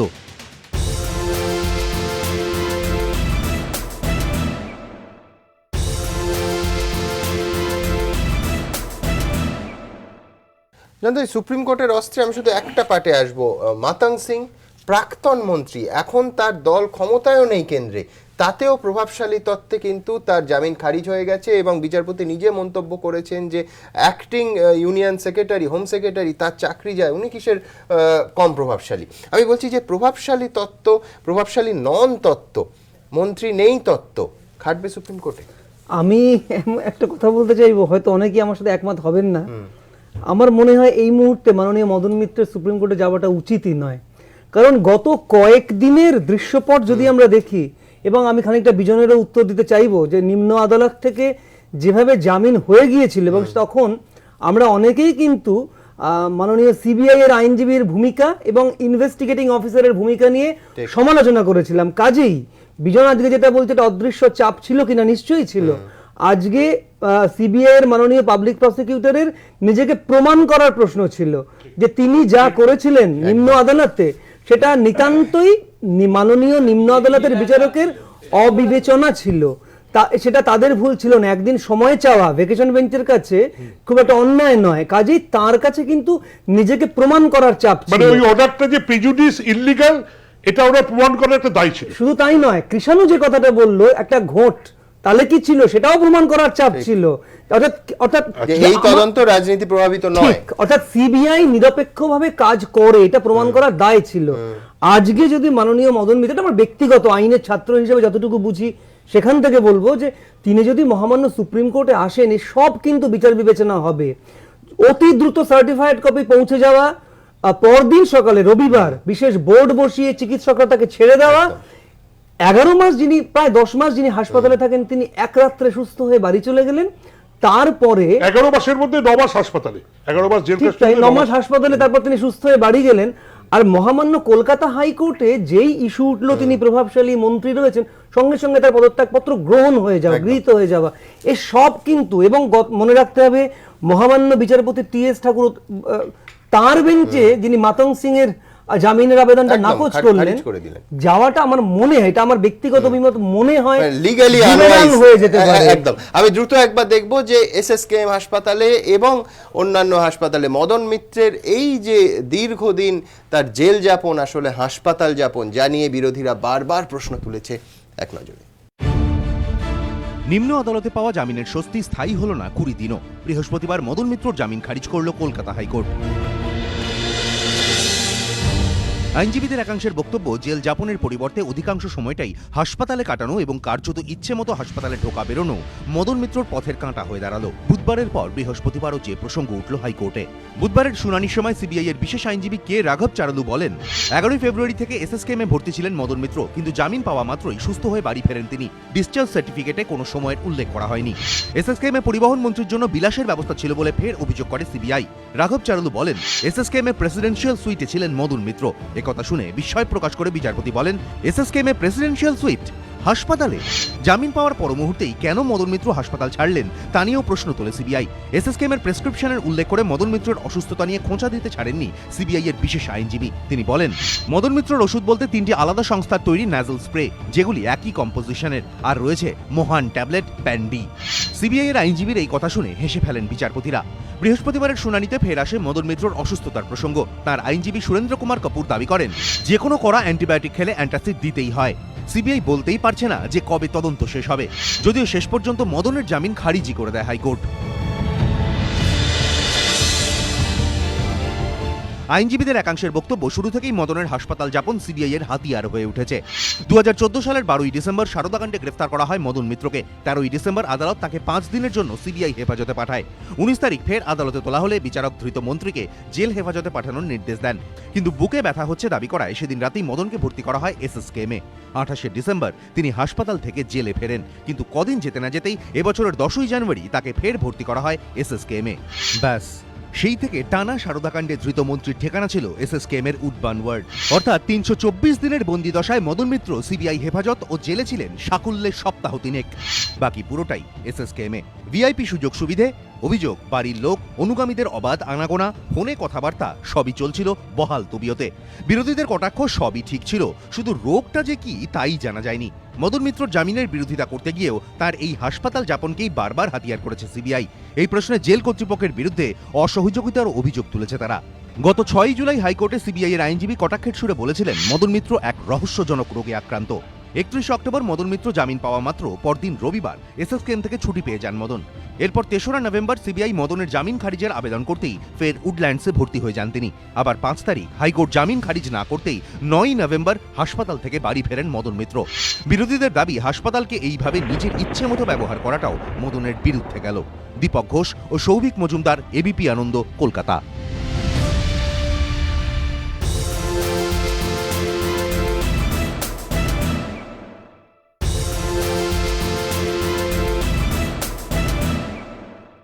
আলিপুর সেন্ট্রাল জেলে রয়েছেন আমাদের প্রতিনিধি প্রকাশ সিনহা। সরাসরি চলে যাব প্রকাশের কাছে। প্রকাশ, প্রস্তুতির খবর, যে প্রস্তুতি সাধারণ বন্দীদের ক্ষেত্রে, সাধারণ যারা জামিন খারিজ হয়, যারা আলিপুর সেন্ট্রাল জেলে যাওয়ার পরিস্থিতিতে পড়েন, তাদের জন্য, যার ভগ্নাংশ তাদের জন্য এই প্রস্তুতি থাকে কিনা সন্দেহ, কোনো সন্দেহ নেই যে কার্যত থাকে না। কি ধরনের প্রস্তুতি এই মুহূর্তে ওই আলিপুর সেন্ট্রাল জেলে তোমার চোখে পড়ছে? দেখো, বেলার 2:30টার পর থেকে যা খবর আমরা পাচ্ছিলাম যে 6 নম্বর ওয়ার্ডের দোতলায় যেখানে মদন মিত্রকে রাখা হয়েছিল বা রাখা হবে ফের, আর সেই জায়গায় কিন্তু সাফাইয়ের কাজ চলছিল, নতুন বেডশিট নিয়ে আসা হয়েছিল, পুরোটাই কিন্তু রেনোভেশন এক ধরনের বলা যায় করা হচ্ছিল। কিন্তু যে নতুন তথ্য আমরা জেলের ভেতর থেকে এখন আমরা এই মুহূর্তে পাচ্ছি যে ফেব্রুয়ারি মাসে হাসপাতালে যাওয়ার পর মদন মিত্র যে ওয়ার্ডে ছিল, অর্থাৎ 6 নম্বর ওয়ার্ড থেকে, সেখান থেকে কিন্তু টেলিভিশন সেট সরিয়ে দেওয়া হয়েছিল। কিন্তু এখন যে নতুন তথ্য আমরা পাচ্ছি, ভেতরে কিন্তু নতুন করে টেলিভিশন সেট বসানো হয়েছে, অর্থাৎ যে টেলিভিশন সেট 6 নম্বর ওয়ার্ড থেকে সরিয়ে দেওয়া হয়েছিল, নতুন করে কিন্তু সেখানে ফের একটি টেলিভিশন সেট বসানো হয়েছে। আমি নরেন্দ্রর কাছে আসবো। প্রথম কথা, যে সাধারণ বন্দির বিনোদনের জন্য টেলিভিশন সেট, আমি বলছি এ তো ফিল্মে দেখা যায়। আমি আপনাকে এখানে বসে 5টা হিন্দি ফিল্মের নাম বলতে পারবো, যাতে হিন্দি ফিল্মের রিপোর্টার স্পাই ক্যাম অপারেশন করে দেখাচ্ছে যে নেতারা কি সুখে আছেন। আমি বলছি যে যেখানে সাধারণ মানুষ, এসএসকেএম বাদ দিন, সাধারণ হাসপাতালে একটা বেড পায় না। এসএসকেএম হাসপাতালের মতো রাজ্যের সব থেকে বড় হাই প্রোফাইল হাসপাতালে 9 মাস উডবান ওয়ার্ড। মানে আমি বলছি যে কথা আপনারা বলেন যে মানে অসুস্থতাটা পুরোপুরি অসুস্থতা নয়, তাই যদি হয়, আমি জানি না সত্যি অসুস্থ নন মদন মিত্র, কিন্তু আমি বলছি এটা আরেকটা দুর্নীতি, আরেকটা অপরাধ। প্রথম কথা, উনি অসুস্থ নন এই কারণে, যিনি যেদিন জামিনটা পেলেন সঙ্গে সঙ্গে সুস্থ হয়ে বাড়ি চলে গেলেন। যদি অসুস্থ লোক হতো তাহলে এই ঘটনাটা ঘটতো না। 11টা মেডিকেল বোর্ডই বসতো না রবিবার। আমি আজকে একটা 11:40 ফিট হয়ে গেল। আর একটা কথা বলি, কুণালকে তৃণমূল যেভাবে ঝেড়ে ফেলে দিয়েছে সারদাকাণ্ডের পর, মদনকেও আর বেশি দিন তৃণমূল রাখতে পারবে না, কারণ ফেব্রুয়ারি মাসের পর বিধানসভা নির্বাচন আসছে। এর যত ঘটনা ঘটছে, এবং এটা তৃণমূলরা বুঝে গেছে যে মদন সারদায় জড়িয়ে গেছে, এই মামলায় ওর একটা পানিশমেন্ট হবে, কনভিকশন হবে, কিছু একটা হবে।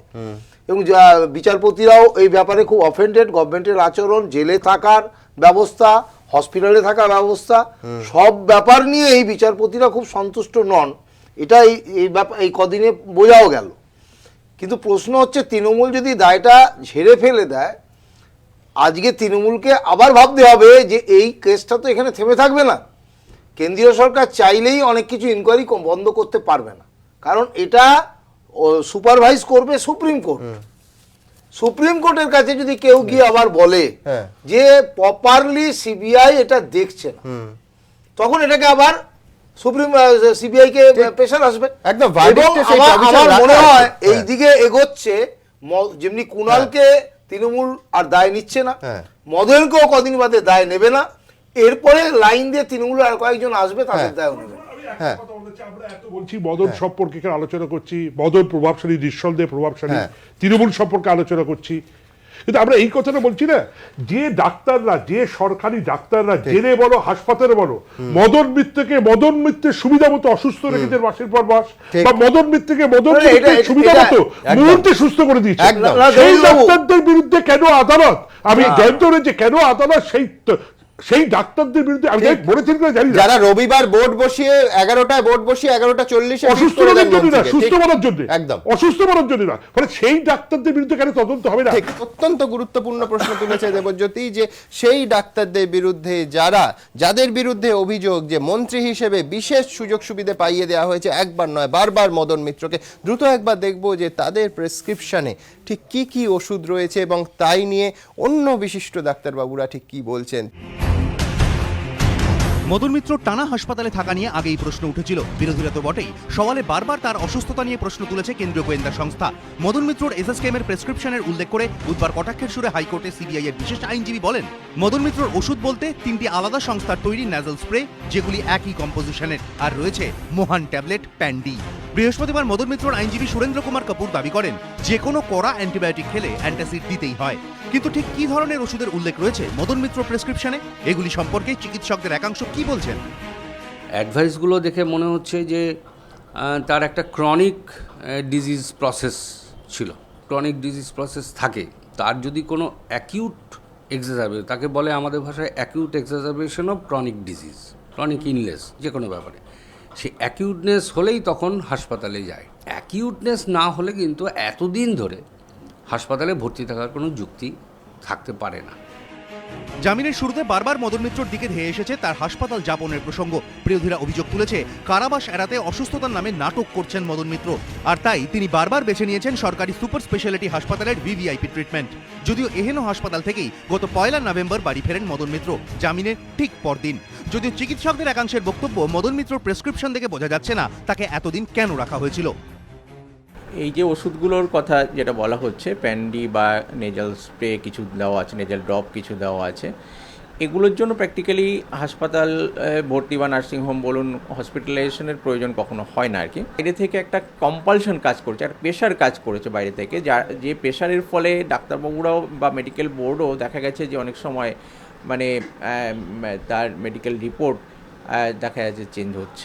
সবচেয়ে বড় কথা হচ্ছে যে হিস্ট্রিটা যদি লেখা থাকতো, কোন সময় ওষুধ দিয়েছেন, কী ওষুধ দিয়েছেন, তাতে কী অসুখ হয়েছে, কী কষ্টটা হয়েছে, সেটাও যদি উল্লেখ থাকতো তাহলে কিছুটা বলা যেত।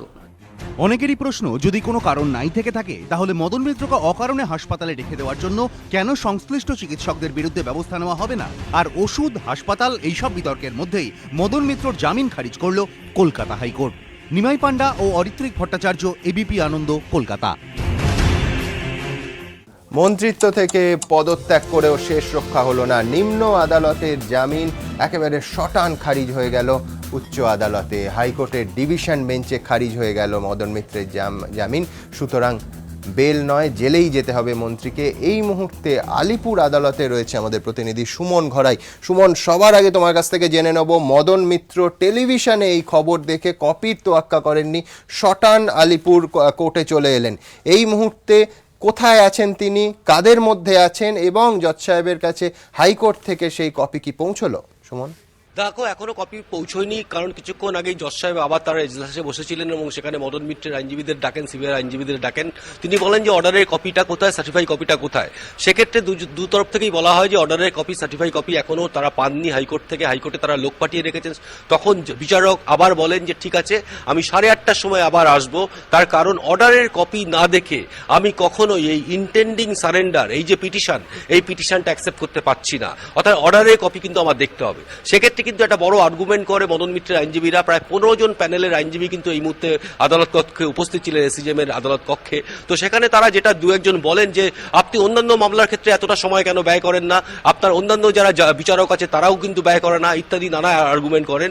কিন্তু বিচারক পরিষ্কার জানিয়ে দেন যে সার্টিফাই কপি না দেখা অবধি আমি কিছুতেই কিন্তু এই সারেন্ডারের যে পিটিশন সেটা কিন্তু আমি কিছুতেই অ্যাকসেপ্ট করব না। এবং তুমি জানো যে আজকে যে ঘটনার পরম্পরা, যে যখন 2:30-3টের সময় যখন হাইকোর্টে যখন অর্ডার এলো, যেটা টেলিভিশন চ্যানেলে দেখানোর পরই আমরা যেটা দেখতে পেলাম, প্রায় 4টে নাগাদ মদন মিত্রের আইনজীবীরা আলিপুর কোর্টে চলে আসেন এবং তারা পিটিশন রেডি করে ফেলেন। পিটিশন রেডি করার পর ঠিক 4টে নাগাদই কিন্তু পিটিশন তারা ফাইল করেন। 4C1 হচ্ছে কেস নাম্বার, তার পিটিশন তারা ফাইল করেন। ফাইল করার একটু পরেই কিন্তু মদন মিত্র আদালত কক্ষে এসে হাজির হন। তখন মদন মিত্র যারা আইনজীবী তারা বলেন যে হাইকোর্টের একটা অর্ডার হয়েছে, সেই জন্য আমরা সারেন্ডার করতে এসেছি, সুমোটো নিয়ে সারেন্ডার করতে এসেছি। তখন বিচারক বলেন যে আপনারা কি করে জানলেন? বললেন যে আমরা জানতে পেরেছি টিভি চ্যানেল দেখে। তো বিচারক বলেন যে টিভি চ্যানেল দেখলে হবে না, তার কারণ একটা আইনি প্রক্রিয়া আছে, আইনি সার্টিফাই কপি কোথায়? তখন বলে যে সার্টিফাই কপি নেই। তখন যদিও সিবিআই এর কেস ডায়েরিও তিনি দেখতে চান, কেস ডায়েরি তখন সিবিআই এর তরফ থেকে বলা হয় যে কেস ডায়েরি হাইকোর্টে জমা আছে, একটু পরে আমরা নিয়ে আসবো। কিন্তু তখন বিচারক প্রায় আধ ঘন্টা সময় চান। তারপর আবার 5:15-তে তিনি আসেন। আবার 5:15-তে আসার পরও সার্টিফাই কপি তিনি দেখতে পান না, তা এরা কেউই দিতে পারে না। তারপর আবার তিনি 6:15-তে আসেন। 6:15-এর পর তিনি আবার বলেন যে 7:10-এ আসতে। 7:10-এ আসার 7:10-এর থেকে জায়গায় তিনি 7:30-এ আবার এজলাসে আসেন। এই এজলাসে আসার পর তিনি বলেন যতক্ষণ না সার্টিফাই কপি পাচ্ছি ততক্ষণ আমি কোনো সিদ্ধান্তে যেতে পারছি না। তখন এদিক থেকে চাপ দেওয়া হয়, মদন মিত্রের তরফ থেকে আইনজীবীরা বলেন যে যেহেতু পিটিশন আমরা ফাইল করেছি, আপনি একটা সময়সীমা দিন যে আজকে করবেন, কিন্তু আজকে যদি আমরা সার্টিফাই কপি না পাই তাহলে কালকে আসবো কিনা, তাহলে কালকে এলে কখন আসবো, আমরা যদি কালকে সার্টিফাই কপি নিয়ে আমরা অভিযুক্তকে নিয়ে আসি তাহলে আপনি সেরকম একটা কোনো অর্ডার দিন, ইত্যাদি ইত্যাদি ব্যাপার। কিন্তু বিচারক পরিষ্কার জানিয়ে দেন যে অর্ডারের কপি না দেখে আমার হাতে কোনো আইন নেই যে আপনাদের সারেন্ডার পিটিশনটা অ্যাকসেপ্ট করার। এবং এই তখন পাল্টা মদন মিত্র আইনজীবীরা যেটা যুক্তি দিয়ে বলেন সেটা হচ্ছে যে আদালত হাইকোর্ট থেকে বলা হয়েছে যে মদন গোপাল মিত্রকে ইমিডিয়েট এসিজেএম কোর্টে গিয়ে সারেন্ডার করতে হবে এবং তারপর সুপ্রিম কোর্টে যাওয়ার তার সুপ্রিম কোর্টেও তারা যেতে পারবে, সেরকম একটা অর্ডার কিন্তু হাইকোর্ট দিয়েছে। সেই জায়গা থেকে এনারা যেটা অ্যাপিল করেন যে আপনি যদি আজকে মদন মিত্রকে অ্যারেস্ট না করেন বা জেলে যাওয়ার যদি নির্দেশিকা না দেন, তাহলে যদি 24 ঘন্টা কেটে যায়, তারপর যদি আমরা সুপ্রিম কোর্টে যাই তখন কিন্তু সেটা ক্ষেত্রে আমাদের অসুবিধা হবে। সেই জন্য আমরা চাই এটা কোর্ট নজর রাখুক, এটা কোর্ট এটা অর্ডার করুক এবং এটা কোর্টের অবজারভেশনে রাখুক। কিন্তু বিচারক পরিষ্কার জানিয়ে দেন যে সার্টিফাই কপির অর্ডার না পেলে তিনি এই যে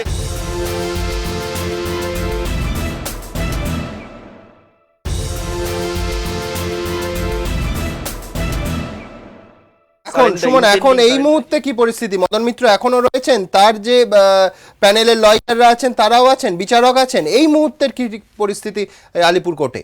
দেখো এই মুহূর্তে যেটা পরিস্থিতি সেটা হচ্ছে 4:15 সময় যখন বিচারক বলেছিলেন যে অভিযুক্তকে কোর্টরুমে রাখার দরকার নেই, তখন মদন মিত্রের আইনজীবীরা তাকে বার লাইব্রেরিতে নিয়ে যান। সেই বার লাইব্রেরির মধ্যে একটা ঘরে মদন মিত্র এখন বসে আছেন, বাইরে বিশাল পুলিশ পাহারা এবং তার আইনজীবীরা তার পাশে আছেন। বিচারক কিন্তু এই কোর্ট বিল্ডিংয়েই রয়েছেন, তিনি তার চেম্বারে এখন গেছেন। তিনি আবার 8:30-টার সময় আসবেন। 8:30-টার সময় আবার মদন মিত্রের আইনজীবী এবং সিবিআই আইনজীবীদের তিনি ডেকে পাঠিয়েছেন। সুমন, তুমি পরিস্থিতির দিকে নজর রাখো, তার কারণ এই সার্টিফাইড কপি যখনই মাননীয় বিচারকের হাতে আসবে, কি বললেন তিনি, কি হলো প্রক্রিয়া, তুমি জানাতে থেকো। আমি ঠিক এই পার্টেই তন্ময়দা এবং রিতেশের কাছে আসবো। তন্ময়দা, এক হচ্ছে যে শুরুর দিন থেকে যে একটা বিচারকদের ওপর, বিচারপতিদের ওপর চাপ সৃষ্টি করার প্রক্রিয়া এই রকম গেছে, রাত 10টা অবধি মাননীয় বিচারপতিকে, মাননীয় বিচারককে প্রায় ঘেরাও হয়ে থাকতে হয়েছে। আজকে সার্টিফাইড কপি, নিউজ চ্যানেলের খবরের ভিত্তিতে অভিযুক্ত চলে গেছেন, সেই তাতে তো বিচার প্রক্রিয়া শুরু হতে পারে না। সার্টিফাইড কপি তো বেসিক মিনিমাম, যে কোনো আইনের সব্যসাচী এখানে আছে, যে কেউ বলতে পারবেন ন্যূনতম আইন সম্পর্কে যা ধারণা আছে। এটাও তো এক ধরনের চাপ সৃষ্টির প্রক্রিয়া যে আপনি এই মুহূর্তে অ্যাক্ট করুন এবং দরকার হলে টিভি দেখে অ্যাক্ট করুন, তারপরে আমাদের সুপ্রিম কোর্ট যাওয়ার রাস্তা খুলে যাবে। এই প্রক্রিয়ায় কি বারবার মদন মিত্রের এই কেসের ক্ষেত্রে বুমেরাং হচ্ছে না? বুমেরাং হচ্ছে কি না হচ্ছে সেটা মদনবাবু নিজে নির্ধারণ করুন। সমস্যা হচ্ছে এইটা, আমার একটা ব্যক্তিগত কথা বলিনি আগে, আজকে আসতে চাইনি, অনুরোধ করেছিলাম তোমাদের। আমার আসলে এখনো জেট ল্যাগ কাটেনি। তুমি যেমন জাপান টাপান ঘুরে এলে তেমন আমিও একটু ছুটি কাটাতে বিদেশ গেছিলাম, গতকাল রাতে ফিরেছি। তো এই যে আমার এখনো জেট ল্যাগ কাটেনি, তোমার কেটে গেছে কিনা আমি জানি না, তুমি আমার চেয়ে অনেক বেশি এরোপ্লেন চড়ো। যার 10 মাস ধরে জেল ল্যাগ চলবার কথা, তার জেল ল্যাগটা শুরুই হলো না। হসপিটালে জেল ল্যাগ হয় না, সেই তো বললাম যে তার জেল ল্যাগটা শুরুই হলো না।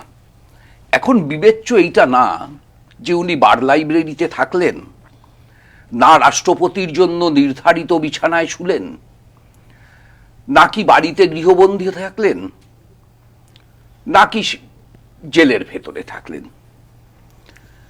প্রধান প্রশ্ন হচ্ছে এইটা যে একেবারে শুরুতে এই কথা বলা হয়েছিল যখন উনি প্রথম পদত্যাগ করেছিলেন যে এই পদত্যাগপত্র গ্রহণ করা হবে না, এটা চ্যালেঞ্জ। মদন সৎ, সে কোনো অপরাধের সঙ্গে জড়িত না বলেছিলেন মাননীয় মুখ্যমন্ত্রী।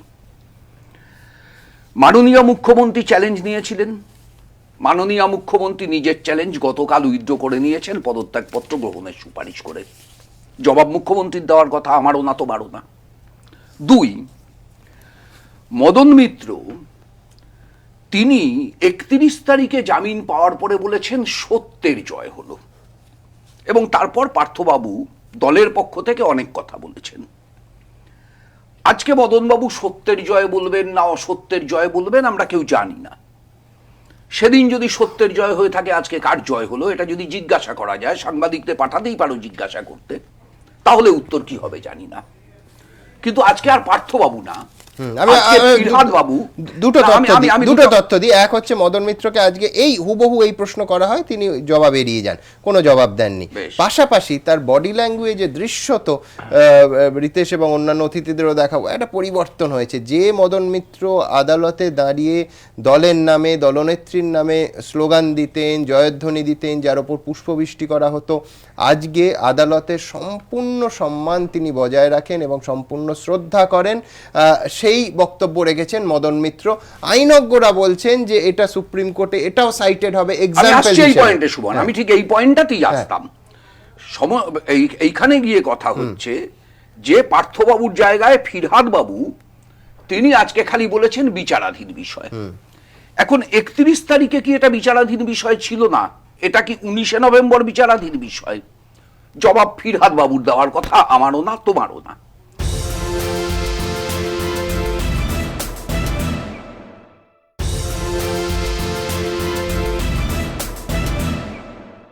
তিন নম্বর কথা হচ্ছে এইটা যে সারদা তো খালি মদন মিত্র কাটেনি, সারদা খালি ছবিও কেনেনি।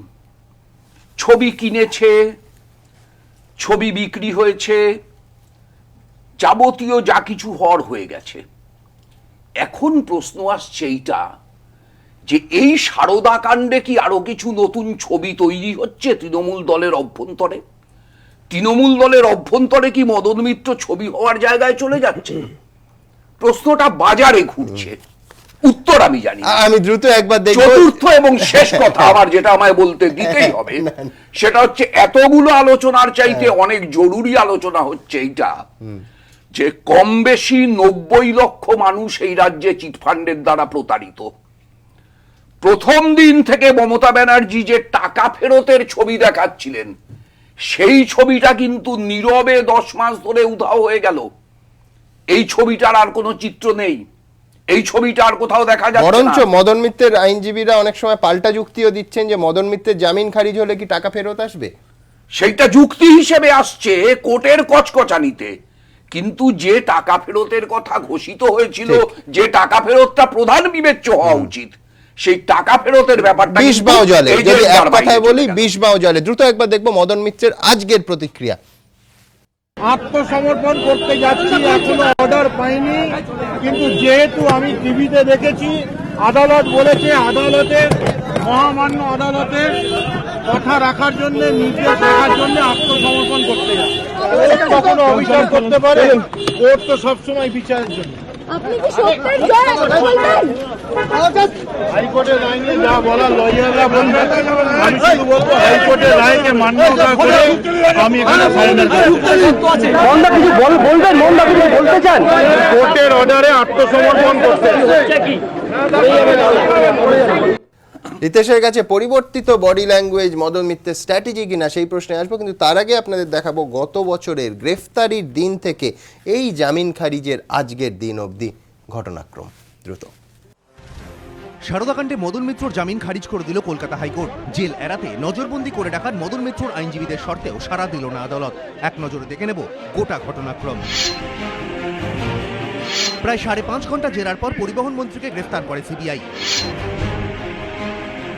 মদন মিত্রকে সিবিআই হেফাজতের নির্দেশ। গ্রেফতারির প্রতিবাদে আদালত চত্বরে বিক্ষোভ মদন অনুগামীদের, পুলিশের সঙ্গে ধস্তাধস্তি। জামিনের আর্জি খারিজ, কিন্তু জেলের বদলে মদন হাসপাতালে। সিবিআই আদালতে দাবি করে সুদীপ্ত সেনের সঙ্গে সারদার চক্রান্তে সক্রিয়ভাবে যুক্ত মদন মিত্র। জামিনের আর্জি খারিজ করে ফের মদন মিত্রকে জেল হেফাজতের নির্দেশ দেয় আদালত। সৃঞ্জয় বসুর উদাহরণ দেখিয়ে ফের জামিনের আবেদন পরিবহন মন্ত্রীর।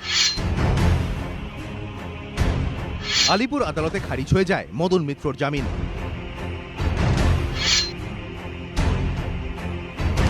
নিম্ন আদালতে আর্জি খারিজ হয়ে যাওয়ায় জামিনের জন্য কলকাতা হাইকোর্টে আবেদন জানান পরিবহন মন্ত্রী। কপিল সিব্বলের মতো দুঁদে আইনজীবী কলকাতা হাইকোর্টে এসে মদন মিত্রর জামিনের আর্জির পক্ষে জোরালো সওয়াল করলেও জামিনের আর্জি খারিজ হয়ে যায়। গ্রেফতার হওয়ার 324 দিন পর সারদাকাণ্ডে ধৃত মদন মিত্রর জামিন মঞ্জুর করে আলিপুর জেলা ও দায়রা আদালত। হাইকোর্টে মদন মিত্রর জামিন খারিজের আবেদন সিবিআই এর। জামিন মামলার নিষ্পত্তি না হওয়া পর্যন্ত পুলিশি ঘেরাটোপে মদন মিত্রকে নজরবন্দি রাখার নির্দেশ দেয় হাইকোর্টের অবকাশকালীন বেঞ্চ। পদত্যাগপত্র পাঠান মদন মিত্র, তা গৃহীতও হয়। হাইকোর্টের ডিভিশন বেঞ্চ খারিজ করে দিল মদন মিত্রর জামিন। এবিপি আনন্দ। সিবিআই তদন্ত, সারদা তদন্ত, মদন মিত্র, এই সমস্ত কিছুর পাশাপাশি আরেকটা বড় খবর আপনাদের জানাতে চাইব। শিনা ভোরা মামলায় পিটার মুখার্জিকে গ্রেফতার করল সিবিআই। ইন্দ্রাণী মুখার্জির স্বামী পিটার মুখার্জি, স্টার ইন্ডিয়ার প্রাক্তন সিইও পিটার মুখার্জি গ্রেফতার হলেন সিবিআইয়ের হাতে। আমি রিতেশের কাছে আবার সারদা মামলায় ব্যাক করছি। রিতেশ, আমি সবার আগে যেটা জানতে চাইবো সেটা হচ্ছে এই শুধু যে দলের অবস্থান বদল হচ্ছে না, মদন মিত্রের অবস্থান বদল। যে মদন মিত্র অনুরাগীদের নিয়ে পুষ্পবৃষ্টি হতো, তার ওপর দলনেত্রী দলের পক্ষে স্লোগান দিতেন আদালত চত্বরে দাঁড়িয়ে, তিনি বিচার ব্যবস্থার ওপর সম্পূর্ণ শ্রদ্ধা রাখছেন। আমি জানি না সুপ্রিম কোর্টে এটা কৌশল হিসেবে সাইটেড হবে কিনা, এবং তিনি টিভির খবর দেখে চলে যাচ্ছেন সার্টিফাই কপি হাতে না পেয়েই আত্মসমর্পণ করতে। কৌশল না, দেখুন, ইন্ডিভিজুয়াল যদি আপনি বিচার করেন, এক মদন মিত্র বেল পাবেন, বেলের জন্য চেষ্টা করবেন, এটা স্বাভাবিক ব্যাপার। ঠিকই তো, অবশ্যই। এবার তার অনুরাগীরা পুষ্পবৃষ্টি করবে, স্লোগান দেবে, এটাও একরকম মানে হয়েই থাকে। আর গোটা তৃণমূল কংগ্রেস দলটার যে রাজনীতি, যা কিছু করবেন শেষে মমতা ব্যানার্জি জিন্দাবাদ তো আপনাকে বলতেই হবে, না হলে তো আপনি কিছু করতে পারবেন না। তো সুতরাং এই সমস্ত জিনিস মানে নিচুতলার কর্মীরা মদনবাবুর সমর্থনে করেছেন, সেটাও মানে হবেই, এটা হওয়ারই ছিল। আর মদনবাবু যেটা করেছেন সেটা তৃণমূলের সবাই করে, মদনবাবুকেও করছে। এই কর্মী বা তৃণমূলের অন্য নেতারা যা করেছেন কোনোটা তো মদন মিত্রের আইনের সপক্ষে যায়নি। তার কারণ বিচারককে ঘেরাও করে রাখা।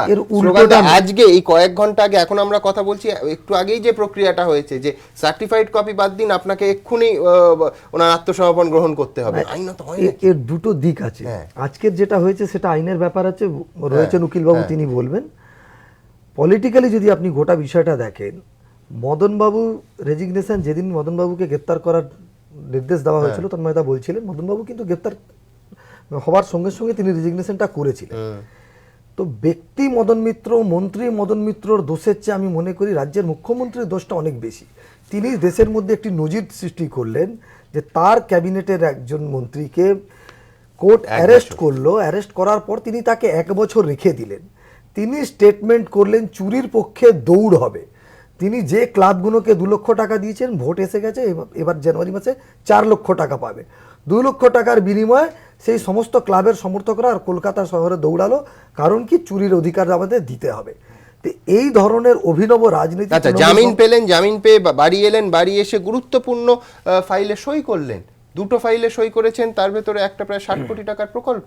দেখুন, এটা সরকারি ব্যাপার, মন্ত্রী যখন তিনি ছিলেন তিনি করতে পারবেন কি পারবেন না, এটা আমি মানে না পারবেন না কেন, আইনত তো পারবেন, কিন্তু আমি বলছি যে কতটা প্রভাবশালী হলে হয়। না না, প্রভাব তার যে পয়েন্টে আজ খারিজ হয়েছে, দেখুন প্রভাবটা যে তার রয়েছে তাতে এতেই প্রমাণ পায় যে যেদিন তারকে বেল দেওয়া হলো সেদিন সিবিআই কৌশলী বাইরে বেরিয়ে বললেন এ রায়টা হচ্ছে বেআইনি, ইললিগাল, কোট আনকোট শব্দটা তিনি ব্যবহার করলেন, ইললিগাল।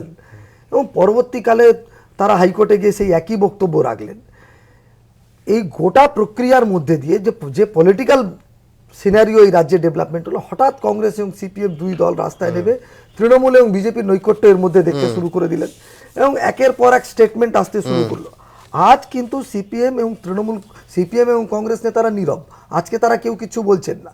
আজ যদি সিবিআই ম্যানেজ হয়ে যদি সেদিনকে মদনবাবুর বেল হয়ে থাকতো তো নিশ্চিত তার বিরোধিতা করে পরের দিন হাইকোর্টে তার বেল রিজেকশনের আপিল হতো না। এবং নিশ্চিতভাবে আজকের যে এই ঘটনা এটা প্রমাণ করে সিবিআই নিজের মতো করে কাজ করছে। এবং উল্টো আর একটা ব্যাখ্যা রয়েছে, এই ঘটনার যিনি কৌশলী বিকাশবাবু এবং যিনি যার মামলায় সিবিআই হচ্ছে আব্দুল মান্নান, একজন কংগ্রেস নেতা, একজন সিপিআইএম এর নেতা। মানে শুধু টেলিভিশনে প্রাইম টাইমে বক্তব্য না রেখে এই কথাগুলো তারা সুপ্রিম কোর্টে বলতে পারেন তো, যে মোদি মমতা এক হয়ে গেছে, তদন্ত প্রভাবিত হচ্ছে, 90 লক্ষ লোক যারা প্রভাবিত তারা সুরাহা পাচ্ছেন, তারা ওইখানে গিয়ে বলছেন না। উল্টো আমরা দেখছি কংগ্রেসের শীর্ষ নেতা কপিল সিব্বল এসে এখানে মদন বাবুর যাতে বেল হয় তার জন্য তারা বক্তব্য রাখছেন। তো এই যে বিচারিতা, এই বিচারিতা ঠিক নয়। এখন আমাদের কি বলে নজরুল মঞ্চের উইংসের ধারে নিকটে আমিও যাইনি, তুমিও যাওনি, সম্ভবত রিতেশেরও যাওয়ার সৌভাগ্য আমি ছিলাম, ওই নিকটে যাওয়ার সৌভাগ্য হয়নি। এখন কিন্তু কেউ কেউ নিকটে গেছিল, কেউ নিকটে গেছিল। বাংলাদেশের যখন একটা বড় কাজ, ঐতিহাসিক কাজ, ভালো কাজ হয়েছে, কেউ নিকটে গেছিল। গোটা ভারতবর্ষের এত মুখ্যমন্ত্রী থাকতে কেউ নিকটে গেছিল, সেই নৈকট্যের ছাপ পড়েছিল বলছেন। কেউ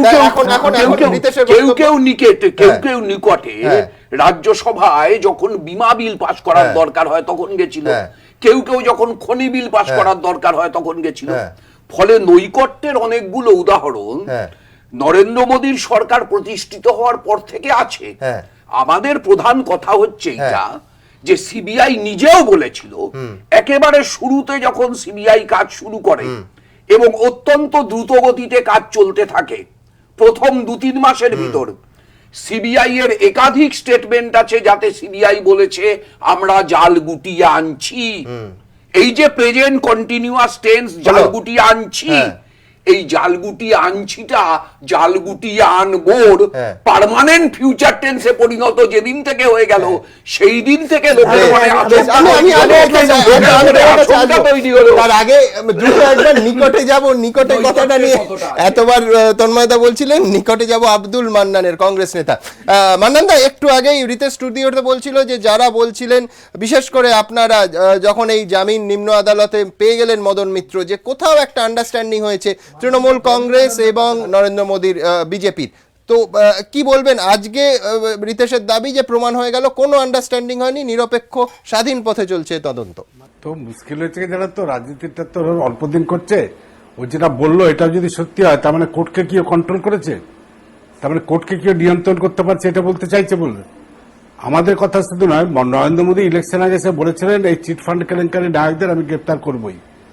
নরেন্দ্র মোদী তারপরে কিছু করেননি, কিন্তু কোর্টের নির্দেশে যখন এগিয়ে যাচ্ছে, যখন ধরপাকড় শুরু হয়ে গেছে, তখন দেখলাম যিনি বলেছিলেন যে নরেন্দ্র মোদীকে কোমরে দড়ি পরে ঘোরাবো, তিনি ফুলের মালা নিয়ে গেলেন। তারপরে দেখলাম আস্তে আস্তে গতিস্রোত হয়ে গেল এবং সুপ্রিম কোর্টই ওদের ভৎসনা করেছে কেন্দ্রীয় সরকারকে এবং সিবিআইকেও, যে কেন 754 জন স্টাফ ফাঁকা রয়েছে, কেন্দ্রীয় সরকার কোনো ব্যবস্থা নেয়নি। এরা কি আন্ডারস্ট্যান্ড করেছে জানি না, কিন্তু দেখা গেল কোমরে দড়ি পরানোর পরিবর্তে ফুলের হার পরানোর পরে তারা তো কিছু করতে পারছে না, কারণ কোর্টের এমন মনিটরিং চলছে, সেখানে নরেন্দ্র মোদী ইচ্ছা থাকলেও কিছু করতে পারবে না। তিনি করেছেন কি স্টাফ কমিয়ে দিয়েছেন যাতে সিবিআই ছুটো জগন্নাথ হয়ে যায়, কাজ করতে না পারে। সিবিআই কে তার জন্য কোর্টের নির্দেশ নিতে হলো, কোর্ট থেকে অর্ডার করতে হলো রাজ্য সরকারকে কিছু অফিসার দেওয়ার জন্য, এবং তাদের সময় দিয়েছে, তারও একটা হিয়ারিং আবার পরে হবে যে কেন কেন্দ্র সরকার এগুলো ফিল আপ করছে না এবং কতদিনে লাগবে তাদের ফিল আপ করতে, তারও একটা সময় দিয়েছে। ফলে সমাধান সমর্থনটা অনেকভাবে ঘুরিয়েও করা যায়, সেটা মানুষ দেখতে পাচ্ছে, মানুষ তাই বলছে। আর আজকে যখন এই তদন্ত মদন মিত্রের ক্ষেত্রে তৎপরতা আমরা দেখেছি তার বেল খারিজের ক্ষেত্রে, তাহলে কি এই সম্ভাবনাও আপনি বলবেন যে এই তদন্ত মদন মিত্রে শুরু হয়ে মদন মিত্রেই শেষ হয়ে যাবে, এই আশঙ্কাও কি রয়েছে আপনার? না, মদন মিত্র শুরু হয়ে মদন মিত্র শেষ করা যাবে না, কারণ মদন মিত্র তো শুরুই করতে পারেনি।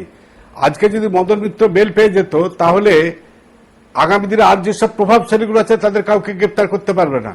একটা প্রভাবশালীকে গ্রেপ্তার করি যদি আজকে সরকার দেখছে, সিবিআই দেখছে যে তাকে ইন্টারোগেট করা যাচ্ছে না, তাকে ইন্টারোগেশন করা যাচ্ছে না, জিজ্ঞাসাবাদ করতে গেলে তিনি যখন কোর্টের নির্দেশে আবার জিজ্ঞাসাবাদ করতে গেলেন, জেল তথাকথিত জেল অর্থাৎ 5 স্টার হোটেলের সুযোগ সুবিধা যে হাসপাতাল তৈরি হয়েছে সেখানে যখন গেল, দেখা গেল যে প্রথম প্রশ্নটা করার পর দ্বিতীয় প্রশ্ন যখনই করতে গেল সঙ্গে সঙ্গে এমন অসুস্থ হয়ে গেল যে মরণাপন্ন রোগী হয়ে গেল। ডাক্তাররা সঙ্গে সঙ্গে এসে বললেন যে আর জিজ্ঞাসাবাদ করা যাবে না, পরের দিনও তাই করলেন।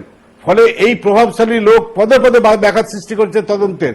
আজকে যে পরিস্থিতির জন্য মদন মিত্র নিজে দায়ী, তা একটা প্রভাবশালীকে নিয়ে যদি এই অবস্থা হয়, তিনি বেল পেয়ে গেলে আর সিবিআই ঘাড়ে কটা মাথা আছে আগামী দিনে আবার নিয়ে গিয়ে তারা সেরকম ভাবে আবার তাকে বেল পাইয়ে দেবে।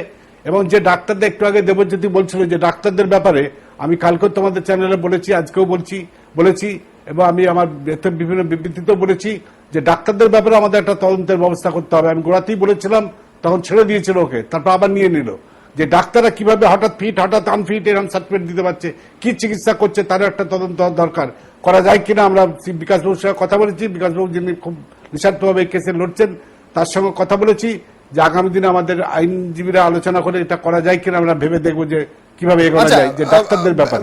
এই জন্যই বলছি যে আজকে আমি একবার আপনার শেষ বাক্যটা রিপিট করতে চাই, তাহলে সুপ্রিম কোর্টে গিয়ে আপনারা বিকাশবাবু বা আইনজীবীরা আপনারা ভাবছেন যে ডাক্তারদের ভূমিকা নিয়েও সুপ্রিম কোর্টে যাতে নজরদারি করে, ডাক্তারদের ভূমিকার ইস্যুটাও সুপ্রিম কোর্টে তুলে ধরবেন, তাই তো?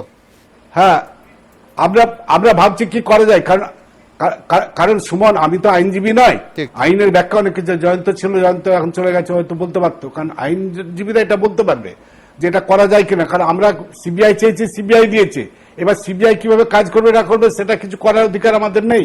আমাদের যতবার সুপ্রিম কোর্ট নোটিশ করেছে, রাজ্য সরকার ওই সিবিআই পক্ষপাতিত্ব নিয়ে যাওয়ার মামলা করেছিল কপিল সিবালকে দিয়ে নোটিশ করেছে, আমরা গিয়ে আমাদের কথা বলেছি, কিন্তু সুমোটো আমরা যেতে পারি না।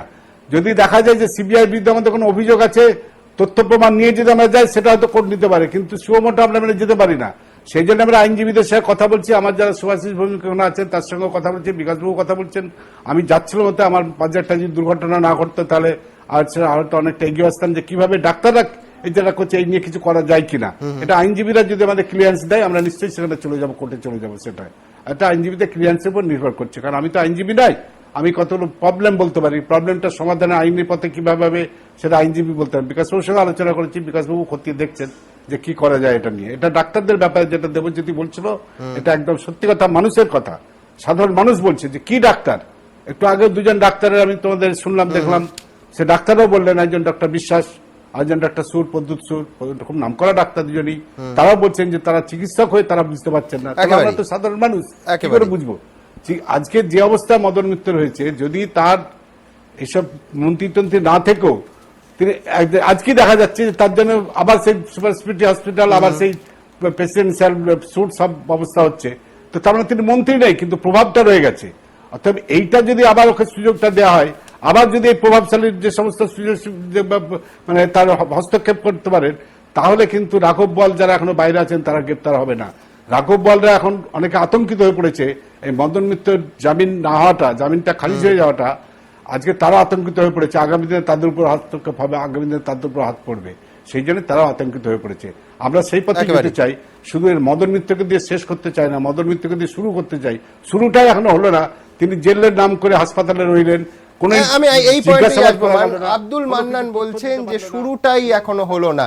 আপনাদের জানিয়ে রাখি যে আলিপুর আদালতে আজকে প্রাক্তন মন্ত্রী মদন মিত্র পৌঁছেছেন এবং সেখানে তার বুকে ব্যথা হচ্ছে, এরম একটা খবরও কিন্তু শোনা যাচ্ছে। খানিকক্ষণ আগে প্রকাশ আমাদের জানিয়েছে যে আলিপুর আদালতে সেখানে বিশেষ টিভি বসছে, যে মন্দির ওয়ার্ড 8 নম্বর ওয়ার্ড মন্দির ওয়ার্ডে যদি প্রাক্তন মন্ত্রী আসেন তাহলে তার বিনোদনের বন্দোবস্তের জন্য।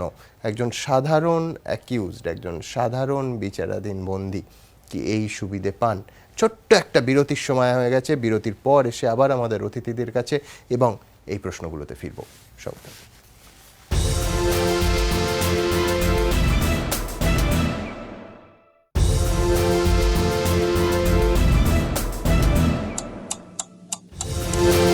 কোনো সন্দেহ নেই যে জামিন পাওয়ার পর রীতিমতো ভবানীপুর অঞ্চলে একের পর এক হোর্ডিং উঠেছিল যে দাদা ফিরে এসেছেন। আজকে সেই হোর্ডিংগুলোর সামনে দিয়েই মদন মিত্রকে জেলে যেতে হলো।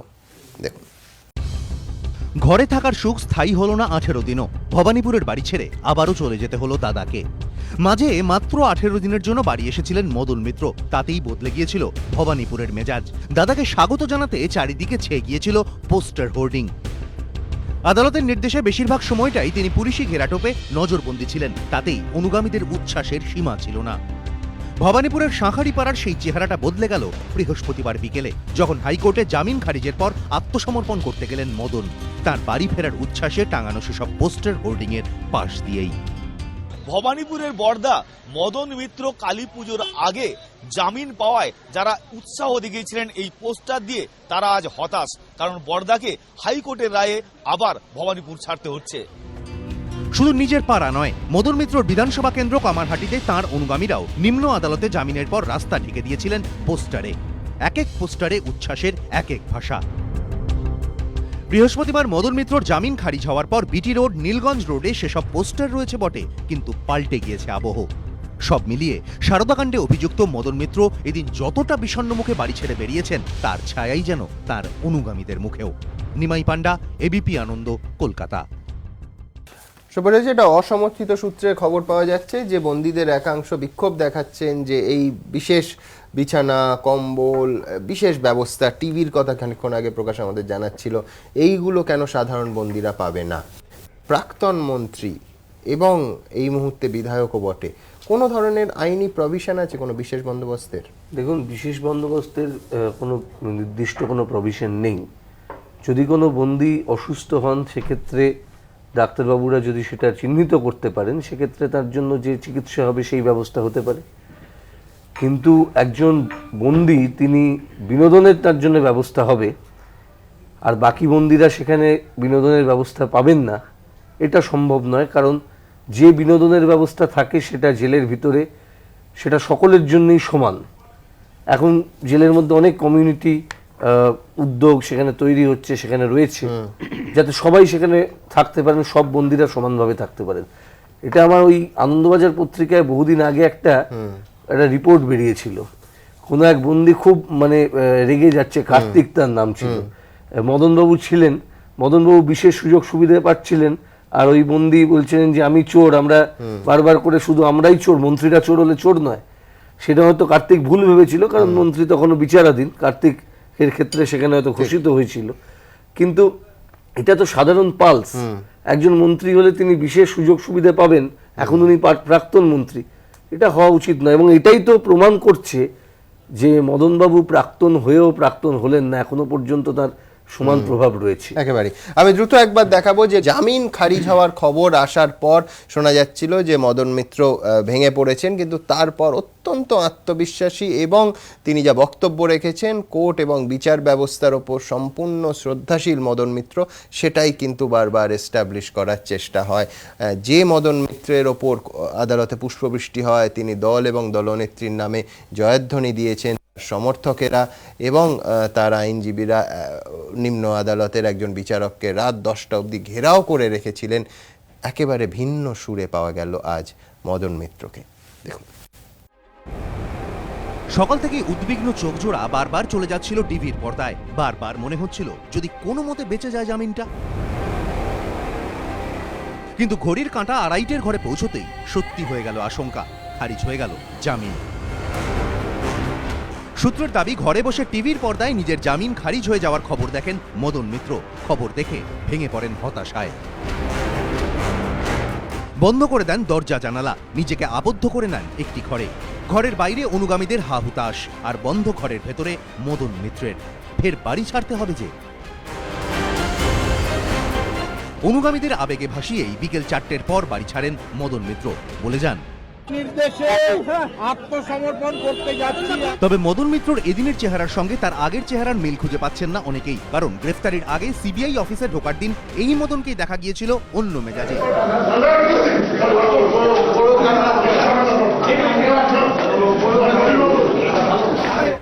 এই মদন মিত্রকেই আদালতে ঢুকতে বেরোতে দেখা যেত মেজাজে। কখনো তার মুখে শোনা যেত স্লোগান, কখনো আশ্বাস বাণী। এমনকি এসএসকেএমে থাকাকালীনও মদনের মেজাজ অটুট ছিল।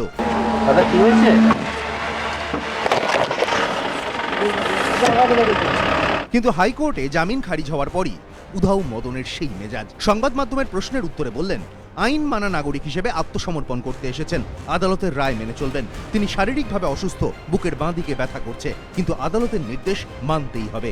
নিম্ন আদালত থেকে জামিন পাওয়ার আগে কিংবা পরে কখনো হুইল চেয়ারে বসে, কখনো বা কারোর ঘাড়ে ভর করে বেরোতে দেখা গেলেও বৃহস্পতিবার হাইকোর্ট জামিন খারিজ করতেই মদন মিত্র নিজেই হেঁটে পৌঁছে গেলেন আলিপুর আদালতে। যা দেখে বিরোধীরা কটাক্ষের সুরে বলছেন, মদনের এই পরিবর্তন প্রতীকী নয় তো? তার এভাবে পায়ে হেঁটে আলিপুর আদালতে পৌঁছানোর মধ্যেও কোনো বার্তা লুকিয়ে নেই তো? মমতা বন্দ্যোপাধ্যায়ের হাত মাথার উপর থেকে সরে যাওয়াতেই কি এবার নিজের পায়ে ভর করে এগোতে চাইছেন মদন মিত্র? এমনকি হাইকোর্টের রায়ের কপি আলিপুর কোর্টে পৌঁছানোর আগেই আত্মসমর্পণ করতে সেখানে পৌঁছে যান মদন মিত্র। বিরোধীদের প্রশ্ন, এটাও মদন মিত্রের কৌশল নয় তো? যাতে সুপ্রিম কোর্টে গেলে তার আইনজীবীরা এটা বলতে পারেন যে তাদের মক্কেল আইনের কতটা সম্মান করেন যে কোর্টের রায়ের কপি পৌঁছানোর আগেই আত্মসমর্পণ করতে পৌঁছে যান। আর এইসব প্রশ্নের মধ্যেই বিকেল 4:30 নাগাদ পরিজন ও আইনজীবীদের নিয়ে আদালতে পৌঁছন মদন মিত্র। তার আইনজীবী বিচারককে বলেন, আদালতের নির্দেশ মতো আত্মসমর্পণ করতে এসেছেন মদন মিত্র। জবাবে বিচারক বলেন, হাইকোর্টের রায়ের একটি কপি পেশ করতে হবে। মদন মিত্রর আইনজীবী সিবিআই এর আইনজীবীর কাছে জানতে চান, রায়ের কপি কোথায়? জানা যায়, রায়ের কপি তখনও আদালতে এসে পৌঁছয়নি। এরপর রায়ের কপির জন্য অপেক্ষা করা হয়। সুমন ঘরাই ও সুদীপ্ত আচার্য, এবিপি আনন্দ, কলকাতা। সরাসরি চলে যাব আলিপুর সেন্ট্রাল জেলে আমাদের প্রতিনিধি প্রকাশ সিনহার কাছে। প্রকাশ, জানতে চাইবো যে অন্য বন্দীদের বিক্ষোভের কথা হচ্ছিল, তুমি খানিকক্ষণ আগে বলছিলে যে কি কি বিশেষ সুযোগ সুবিধার বন্দোবস্ত প্রস্তুতি স্তরে আছে। এই মুহূর্তে আলিপুর সেন্ট্রাল জেলের ভিতরে পরিস্থিতি ঠিক কিরকম প্রকাশ? দেখো সুবন্ধা, আমরা জেলের ভেতর থেকে যা খবর পাচ্ছি, 6 নম্বর ওয়ার্ড, যাকে মন্দির ওয়ার্ডও বলা হয়, যে ওয়ার্ডে মদন মিত্রকে রাখার কথা বা এর আগে রাখা হয়েছিল, সেই ওয়ার্ডের ফার্স্ট ফ্লোরে মদন মিত্রর জন্য ব্যবস্থা করা হয়েছে। সেখানেই একটি হলঘর রয়েছে, যেটা আধ ঘন্টা আগে আমরা যা খবর পেলাম আলিপুর সেন্ট্রাল জেলের সুপার সেই ওয়ার্ডের গ্রাউন্ড ফ্লোরে একতলায় গিয়ে সার্চ অপারেশন করছিলেন। অর্থাৎ কোন কোন বন্দীদের কাছে কি রয়েছে, কোনো ফোন রয়েছে কিনা সার্চ অপারেশন করছিলেন।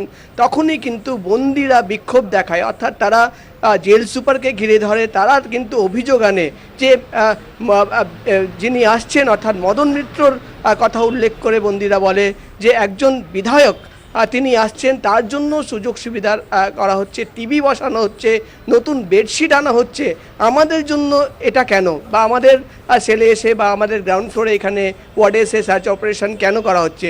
এই নিয়েই কিন্তু বিক্ষোভ দেখানো হয় বলেই আমরা জেল সূত্রে খবর পাচ্ছি। এই মুহূর্তে আমরা যেটা ভেতর থেকে খবর পাচ্ছি, এখনও কিন্তু জেল সুপার 6 নম্বর ওয়ার্ডের গ্রাউন্ড ফ্লোরে অর্থাৎ এক তলায় রয়েছেন। সেখানে বন্দীদের সঙ্গে তিনি কথা বলছেন, তাদের বোঝানোর চেষ্টা করছেন।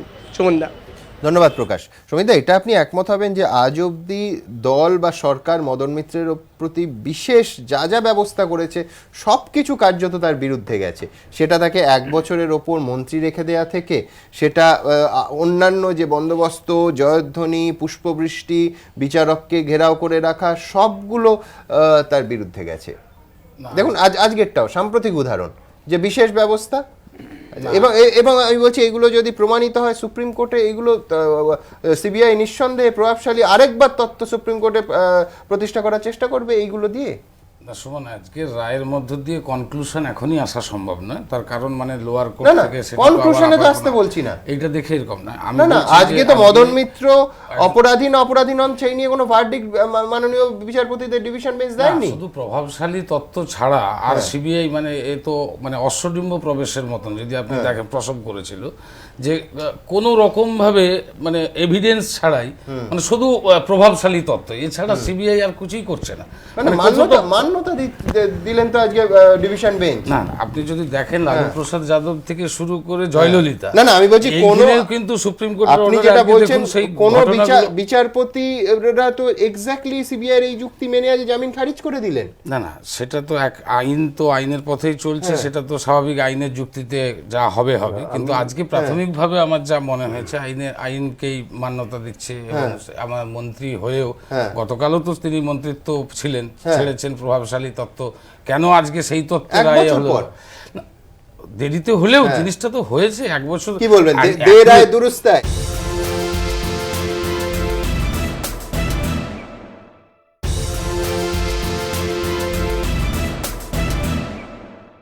আমি যেটা বলছি একটু আগে তন্ময়দা বলছিল যে সারদার টাকায় ছবি কেনা, আইটি যে রিটার্ন, আইটিটা তো আর মমতা ব্যানার্জির সরকার দেখে না, সেইখানে কিন্তু ছবি আমার যতটুকু জানা মমতা ব্যানার্জির ছবি আইটি রিটার্নে যেটা দেখানো হয়েছে সেখানে কোনো মানে মানে সেই তথ্যই নেই।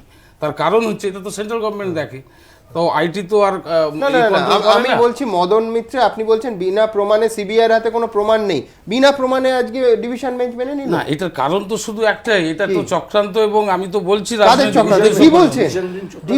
ডিভিশন বেঞ্চের চক্রান্ত বলছি, এটা রাজনৈতিক ভাবে একটা যদি দেখুন আপনি 1.5 বছর হয়েছে, আপনি যেখানে প্রভাবশালী আরো যারা তারা সমস্ত দেখুন সিঞ্জয় থেকে শুরু করে প্রত্যেকেই তো অ্যাকিউজ ছিল এই সারদা মামলা, একমাত্র কেন মদন মিত্রকে জোর করে এইভাবে করছে আমি জানি না। আমি উদয়নদার কাছে আসবো। উদয়নদা এই আর্গুমেন্ট, এই সমীর বাবু যে আর্গুমেন্টটা দিলেন আজকে কোর্টে উঠেছিল যে সবকিছু ছেড়ে মদন মিত্রের জামিনের আবেদন খারিজ করার জন্য কেন এত উঠে পড়ে লাগলো সিবিআই, আজকে পরিষ্কার মদন মিত্রের আইনজীবীরা এই আর্গুমেন্টও তুলেছেন। কোথাও একটা ওই যে আশঙ্কাটা খানিকক্ষণ আগে আব্দুল মান্নানও বলছিলেন যে মদনেই শুরু মদনেই শেষ।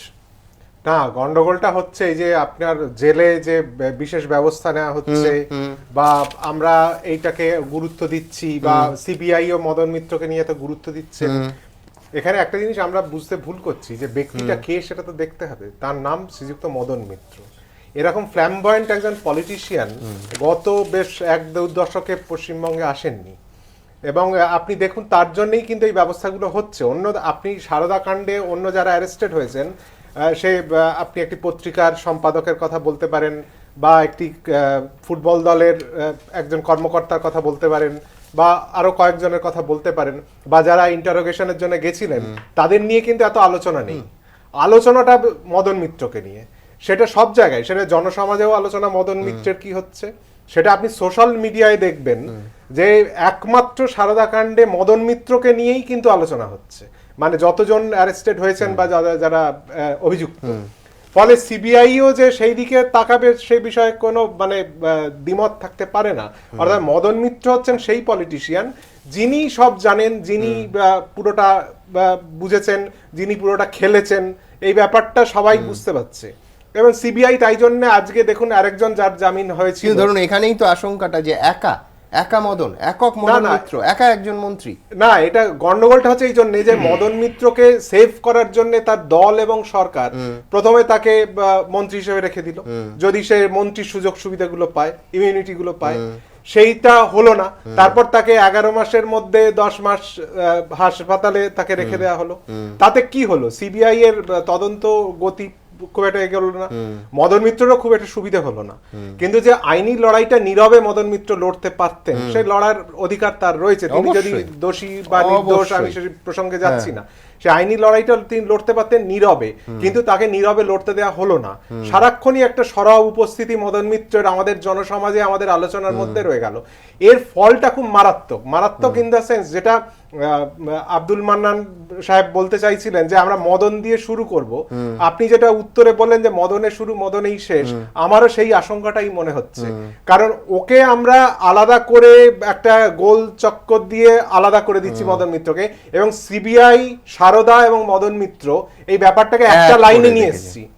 বাকি আপনি আজকে দেখুন ওই যে কি সেন, যিনি মূল অভিযুক্ত, সুদীপ্ত সেন, আমি নামটাই ভুলে গেছিলাম, দেবযানী মুখোপাধ্যায়, হ্যাঁ, তাকে নিয়ে আজকে কি আলোচনা হচ্ছে না। একজন তিনি 39 দিন না 49 দিন অনশন করছেন জেলখানায়, তাকে নিয়ে আমরা আলোচনা করছি না। আমরা প্রতিনিয়ত মদন মিত্রকে নিয়ে আলোচনা করছি। হ্যাঁ, তার কারণটা এবং তার ফলটা হচ্ছে সারদা মামলায় সারদা, এবং দেখুন টাকা ফেরতের বিষয়টা আসছেই না, টাকা ফেরত শুধু নয়, উল্টো যুক্তি বলা হচ্ছে যে মদন মিত্রকে ধরলে মদন মিত্রের আইনজীবীরা বলছেন তার টাকা কি ফেরত আসবে না। টাকা ফেরতের কারণটাও শুধু নয়, মূল যে জায়গাটা যেখান থেকে সারদা মামলা বা সারদা তদন্তটা শুরু হওয়া উচিত ছিল, সেটা টাকাগুলো গেল কোথায়? ঠিক, টাকাগুলো গেল কোথায়? সেই যাওয়াটা তো আমরা বেনিফিশিয়ারি কারা, মূল কারা কোথায় হতে পারেন তদন্তে প্রমাণিত হলো, এখনো প্রমাণিত হয়নি যে মদন মিত্র একজন বেনিফিশিয়ারি, কিন্তু বাকি বেনিফিশিয়ারিদেরও চিহ্নিত করা, এবং টাকাটা গেল কোথায় এবং সেই টাকা কিভাবে ফেরত আসবে, যারা এই টাকা লগ্নি করেছিলেন তাদের কাছে সেই টাকা কি করে ফেরত যাবে, জানতে পারলে আরো আশ্চর্যজনক এবং দুঃখজনক এটা যে আজকে 1.5 বছর হয়ে গেল সিবিআই তদন্ত করছে। 1.5 বছর বাদেও আব্দুল মান্নানের মতো মানুষ, তিনি আইন বোঝেন না ঠিকই, কিন্তু তিনি তো মূল এগিয়েছিলেন প্রথমে আব্দুল মান্নান ও বিকাশ রঞ্জন ভট্টাচার্য। আজকে 1.5 বছরের ওপর হয়ে গেল, আজকেও তাকে বলতে হচ্ছে যে আমরা মদন দিয়ে শুরু করলাম। হ্যাঁ, এইটা খুব দুঃখজনক এবং দুর্ভাগ্যজনক যে সিবিআই এর তদন্ত তার গতিপথ হারাচ্ছে। ঠিক, আমি দেবাশিসদার কাছে আসবো, তার আগে দ্রুত একবার দেখাবো যে ওই সেই আবার মদন মিত্র আজকে সিবিআই সাক্ষীদের খুনের হুমকি দেওয়ার অভিযোগ আনলো তার ঘনিষ্ঠদের বিরুদ্ধে। দেখুন, মদন মিত্রর বিরুদ্ধে যে ড্রাইভার চাঞ্চল্যকর বয়ান দিয়েছেন তাকে কি ভয় দেখানো হয়েছে? কলকাতার নগর দায়রা আদালতের পর এবার সেই প্রসঙ্গ ফিরে এলো কলকাতা হাইকোর্টেও। জামিন খারিজের পক্ষে সওয়াল করে বৃহস্পতিবার ডিভিশন বেঞ্চের শুনানিতে সিবিআই এর বিশেষ আইনজীবী কে রাঘব চারুলু বলেন, এই ধরনের অপরাধের ক্ষেত্রে হাই প্রোফাইল অভিযুক্ত জামিন পেয়ে যদি বাইরে ঘুরে বেড়ান তাহলে তদন্ত প্রভাবিত ও বাধাপ্রাপ্ত হতে পারে। তাছাড়া তথ্য প্রমাণ আসার গতিও থমকে যেতে পারে। এই প্রসঙ্গ বলতে গিয়েই গাড়ি চালককে হুমকির প্রসঙ্গ উত্থাপন করেন সিবিআই এর কৌশলী। তিনি অভিযোগ করেন, গাড়ি চালক শম্ভু সাউ মদন মিত্রর বিরুদ্ধে সাক্ষ্য দিয়েছেন, তাকে মুখ না খোলার হুমকি দেওয়া হয়েছে। ওই গাড়ি চালককে খুনের হুমকি দিয়েছেন মদন মিত্রর ছেলে। যদিও মদন মিত্রর পাল্টা দাবি, তার ছেলে বা পরিবার কাউকে হুমকি দেয়নি, তার পরিবার শান্তিপ্রিয়, সিবিআই যা প্রচার করছে তা মিথ্যে। কিন্তু কে এই শম্ভু সাউ? সারদাকাণ্ডে অভিযুক্ত মদন মিত্রের বিরুদ্ধে তার অভিযোগই বা কি? পরিবহন মন্ত্রীর জামিনের আর্জি খারিজ করে গত 25শে মে কলকাতার নগর দায়রা আদালতের বিচারক যে রায় দেন তার নির্দেশনামায় বলা হয়, সিবিআই এর আইনজীবী দাবি করেছেন অভিযুক্তের গাড়ির চালক যিনি জবানবন্দি দিয়েছেন তাকে ভয় দেখানো হয়েছে। তাৎপর্যপূর্ণ বিষয় হলো এই গাড়ির চালক তার বয়ানে চাঞ্চল্যকর দাবি করেছিলেন। তার দাবি ছিল, সারদা কোম্পানিতে আমি গাড়ি চালাতাম, ডিউটি করার সময় ভোটের ঠিক আগে আমাকে বাপি করিমের কাছে পাঠানো হয়, উনি মদন মিত্রর সিএ ছিলেন। আমায় বলা হয়েছিল আমার যাবতীয় খরচ, গাড়ির তেলের খরচ দেবে সারদা কোম্পানি। আমার বেতনও সারদারই দেওয়ার কথা ছিল, ভোটে ডিউটি করেছিলাম। মদন মিত্রর এক ঘনিষ্ঠকে বারবার বর্ধমান থেকে নিয়ে আসতাম, নিয়ে যেতাম। পরে এত বেশি ঝামেলা শুরু হয় যে আমি ডিউটি ছেড়ে পালিয়ে আসলাম। 2015 সালের 11ই জানুয়ারি মদন মিত্রর ছেলে সোমদা সহ বেশ কয়েকজন লোক আমার 16 নম্বর তিলজলা রোড 55 গ্রামের বাড়িতে এসে হুমকি দেয়, মারতে আসে। আমি সেখান থেকে লুকিয়ে নিজের গ্রামে পালাই। যদিও হুমকির অভিযোগ উড়িয়ে দেন মদন মিত্রর ছেলে। লোকটাকে আমি তাকে চিনতেই পারবো না সামনে থেকে, দ্বিতীয় উনি কোথায় থাকেন না থাকেন আমি তো জানি না, আমি হঠাৎ ওনার বাড়িতে গিয়ে দেখছি সম্পূর্ণ মিথ্যে কথা। শুধু গাড়ি চালকের বয়ানই নয়, মদন মিত্রর বিরুদ্ধে সিবিআই হাতিয়ার করেছে তার নিজের বয়ানকেও। একটা বিন্দুকে কি করে সিন্ধুতে পরিণত করতে হয় এটা সুদীপ্ত সেন প্রমাণ করে দিয়েছে। অন্তত সুদীপ্ত সেন প্রমাণ করেছেন তিনি বাংলার বাইরে পাঞ্জাব, সিন্ধু, গুজরাট, মারাঠা, দ্রাবিড় উত্তরবঙ্গে নিজেকে প্রতিষ্ঠিত করেছেন। বিষ্ণুপুর এলাকার মধ্যে সারদা গ্রুপের কাজকর্ম করতে কোথাও যদি কোনো অসুবিধে হয়, সারদা গার্ডেনের কাজ করতে কোনো অসুবিধা না হয়, সেই ব্যাপারে আমরা নজর রাখব। শুধু এই নয়, মদন মিত্রর বিরুদ্ধে এই অভিযোগও উঠেছে যে সারদা লক্ষ লক্ষ মানুষকে সর্বশান্ত করে রাস্তায় বসিয়েছে। মদন তার কর্মী ইউনিয়নের সভাপতি পর্যন্ত ছিলেন। বুধবারও হাইকোর্টে এই বিষয়টি ওঠে। মদন মিত্রর আইনজীবী যখন প্রশ্ন করেন, কি তথ্য প্রমাণের ভিত্তিতে মদন মিত্রকে এতদিন আটকে রাখা হয়েছে? একটি অনুষ্ঠানে উনি সারদার হয়ে কথা বলেছেন, এই ভিডিও ছাড়া আর তথ্য কোথায়? তখন বিচারপতি নিশিতা মাত্রে পাল্টা বলেন, এই আদালতে আগে শুনানির সময় তো জানা গিয়েছে উনি সারদার কর্মী ইউনিয়নের সভাপতি ছিলেন, ওদের সঙ্গে ওর ভালোই সম্পর্ক ছিল, এগুলি কি তথ্য নয়? সিবিআই সূত্রে দাবি, সারদাকাণ্ডে তল্লাশি চালানোর সময় মিডল্যান্ড পার্কের অফিস থেকে মদন মিত্রর একটি নেম প্লেটও উদ্ধার হয়, যেখানে তার পদ লেখা ছিল। সিবিআই এর দাবি, এর থেকেই প্রমাণিত হয় মদনের সঙ্গে সুদীপ্তর কি গভীর সম্পর্ক ছিল। তাই এহেন মদন মিত্রকে কোনোভাবেই জামিন দেওয়া উচিত নয়। এবিপি আনন্দ। দেবাশিসদা, মানবেন যে পুরো তদন্তটা মদন মিত্র কেন্দ্রিক হচ্ছে, যার ফলে অনেক গুরুত্বপূর্ণ অংশ, দৃষ্টিকোণ, তদন্তের দিক একেবারে লোকচক্ষু এবং হয়তো তদন্তের আওতার বাইরেও চলে যাচ্ছে। তিনটে কথা। প্রথম কথা হচ্ছে, এতক্ষণ আলোচনার মধ্যে দুবার উঠলো একটা ভুল, সেটাকে কারেক্ট করছি। কারণ করতাম না, কারণ সেই ভুলটার মাধ্যমে একটা রাজনৈতিক দুটো দলের ভাব বিনিময়ের কথা হলো। এটা জানতে হবে যে আব্দুল মান্নান সাহেব এবং বিকাশ ভট্টাচার্যের কোনো নির্দিষ্ট মামলা অনুসারে ঘটনাটা ঘটছে না। একগুচ্ছ মামলা সুপ্রিম কোর্টে হয়েছিল। সুপ্রিম কোর্টের বিচারপতিরা সব মামলাকে এক জায়গায় জড়ো করেছিলেন। ইনসিডেন্টালি আমাদের রাজ্যে এই দুটো মানুষকে দিয়ে বারবার করে সেটাকে রেফার করা হয়। তাই মনে হচ্ছে সিপিএম দল বা বামফ্রন্ট এবং কংগ্রেস একজোট করে মামলা করেছে, দিতে সেটা শুধরে নাও। এটা বলিনি না না, ছেড়ে দাও। দুই হচ্ছে যেটা, ছেড়ে দাও। এবার মূল জায়গা যেটা, সেটা হচ্ছে তুমি একদম কারেক্টলি বলেছো। আমি আজকে একটা তৃণমূল কংগ্রেস দলের সমর্থক এই জায়গা থেকে আজকে ঘটনাটাকে আমি দেখতে চাইছি। আমার মধ্যে এক্স্যাক্টলি আজকে কি প্রতিক্রিয়াটা হচ্ছে। আমার মধ্যে একটা প্রতিক্রিয়া হচ্ছে যে আমি তৃণমূল কংগ্রেস দলের একজন সমর্থক, আমার মন খারাপ করছে, কারণ আমার দলের একজন নেতৃত্বের মানুষকে বারবার করে এই জামিনকে কেন্দ্র করে ঢোকানো এবং বেরোনো হচ্ছে, মন খারাপ হচ্ছে। আবার আমি সেই মানুষ, যে মানুষ এই আমানতকারী হিসেবে এখানে টাকা রেখেছিলাম এবং লুট হয়েছে আমার টাকা এই রাজ্যে, এরকম একজন সমর্থক, তাহলে একটা তার খারাপ লাগছে মদন মিত্র এই হেনস্থা, আরেকটা সে এর মাধ্যমে কি কোথাও একটা আশা তৈরি হচ্ছে যে এর মাধ্যমে কি আমি তাহলে পয়সা ফেরত পেতে পারি। এখানে কিন্তু বড় প্রশ্ন হয়ে দাঁড়াচ্ছে। ফ্রেমে শুধু মদন মিত্রকে নিয়ে আমরা চর্চা করছি, কিন্তু কেন্দ্রীয় সরকারের যে সমস্ত সংস্থাগুলো রয়েছে, সেবি রয়েছে, ইডি রয়েছে, এসএফআই রয়েছে, আরওসি রয়েছে, তাদের জন্য তো কোনো মামলার দরকার হয় না। নরেন্দ্র মোদী এখানে নির্বাচন প্রক্রিয়ার সময় এসে বিজেপি দলের তরফ থেকে এত ঘোষণা করে গেলেন, এই রাজ্যে লক্ষ লক্ষ মানুষের টাকা লুট হয়ে গেছে, কিন্তু কেন্দ্রীয় সরকার নিশ্চুপ, তারা কোনো রকম ভাবে এই সংস্থাগুলোকে এক্সপিরাইট করছে না এই পয়সা উদ্ধারের জন্য, লুট হয়ে যাওয়া মানুষের পয়সা উদ্ধারের জন্য। ফলে এই জায়গায় কিন্তু বিজেপি দল এবং কেন্দ্রীয় সরকারকে জবাব দিয়ে আগামী দিনে পশ্চিমবঙ্গের মাটিতে করতে হবে। একটা কথা, আজকে শুধু মদন মিত্র না, এর আগে বহুবার সুভাপ্রসন্ন বাবুর নাম এসছে, এরকম আরো অনেক, আমরা কোনো নাম নিয়ে আলোচনা করতেই চাইছি না। আমাদের মূল বক্তব্য হচ্ছে যারা লুট হয়েছে, আমানতকারী এবং এজেন্ট, এদের পয়সা এই যে শিথিলতা হচ্ছে, যে অভিযোগ উঠছে, এই সমস্ত বাইরে বেরিয়ে রাষ্ট্র সেই উদ্যোগ নিই যাতে লুট হয়ে যাওয়া মানুষের পয়সা মানুষ ফেরত পায়। ফাইন, রিতেশ, এই মামলা সেবি, আরওসি, যেটা আরবিআই, এতগুলো কেন্দ্রীয় সংস্থা, যাদের নজরদারি করার কথা ছিল। সেবি অফিসে আমরা এই বিষয়টাকে নিয়ে গত 2 বছর দফায় দফায় গিয়েছি, আমরা দফায় দফায় ডেপুটেশন দিয়েছি, কিন্তু গত 2 বছর আমাদের রাজ্যে সেবির যে হেডকোয়ার্টার রিজিওনাল অফিস রয়েছে, তারা এই ব্যাপারে কোনো রকম ভাবে নিষেধ করেনি। ইডি অফিসে আমরা গিয়েছি, 3টে মাত্র ইডি অফিসে 3টে মাত্র প্রতিষ্ঠান, এমপিএস, রোজ ভ্যালি এবং সারদা, এই 3টে প্রতিষ্ঠানকে নিয়ে ইডি অফিস অ্যাক্ট করছে। এই রকম অবস্থায় কেন্দ্রীয় সরকারের দপ্তরগুলো কেন রয়েছে? কেন করেন? কেন এই রাজ্যের লক্ষ কোটি মানুষের টাকা লুট হয়ে গেছে, উনি রিয়াক্ট করছেন না, ওনার দপ্তর রিয়াক্ট করছে না? তো সিবিআই নয়, কেন্দ্রীয় সরকার বলতে হবে। যে কথাটা দেবাশিস দা বলছেন পুরোপুরি রাজনৈতিক বক্তব্য, অরাজনৈতিক ভাবে বলছেন, এটা তো পুরো বোঝা গেল। আমি বলছি এর মধ্যে রাজনীতি কোথায়? এসএফআই বুঝতে গেলে রাজনীতি কোথায়? কর্পোরেট অফিস, এখানে কর্পোরেট অ্যাফেয়ার্সে যারা রয়েছেন তাদেরকেও ডেকে পাঠিয়েছে সিবিআই। যারা এসএফআই এর রিপোর্টের মধ্যে অনেকের নাম এসে, তারা পারফর্ম করছে না এমনটা নয়। আর গোটা এই ঘটনাটা 2000 নরেন্দ্র মোদী সরকার আসার পর থেকে নয়, যে বিজেপিকে এর উত্তর দিতে হবে। আপনি বলেছেন, প্লিজ, বলেছেন একদম, ঘটনাটা 2011 থেকে শুরু হয়েছে, আর বিজেপি ক্ষমতায় এসেছে 2014 থেকে। রিতেশ বলছে যে অনেক পরে 2014-তে ক্ষমতায় এসেছে নরেন্দ্র মোদী সরকার, সেখানে কিভাবে তাদের দায় থাকে এই তার আগে যে চিটফান্ড কেলেঙ্কারি হয়েছে তার বিষয়ে। না, তাদের দায় এইটাই যে তারা তো স্বচ্ছ ভারত করতে চায়। স্বচ্ছ ভারত মানে ঝাঁটা দিয়ে খালি কিছু রাস্তা পরিষ্কার না, স্বচ্ছ ভারত মানে ভারত থেকে দুর্নীতি উদ্ধার করা। সুতরাং দায় তাদের থাকেই, কেন্দ্রীয় সরকারের বিভিন্ন যে দপ্তরগুলো আছে সব দপ্তরগুলোর দায় থাকে।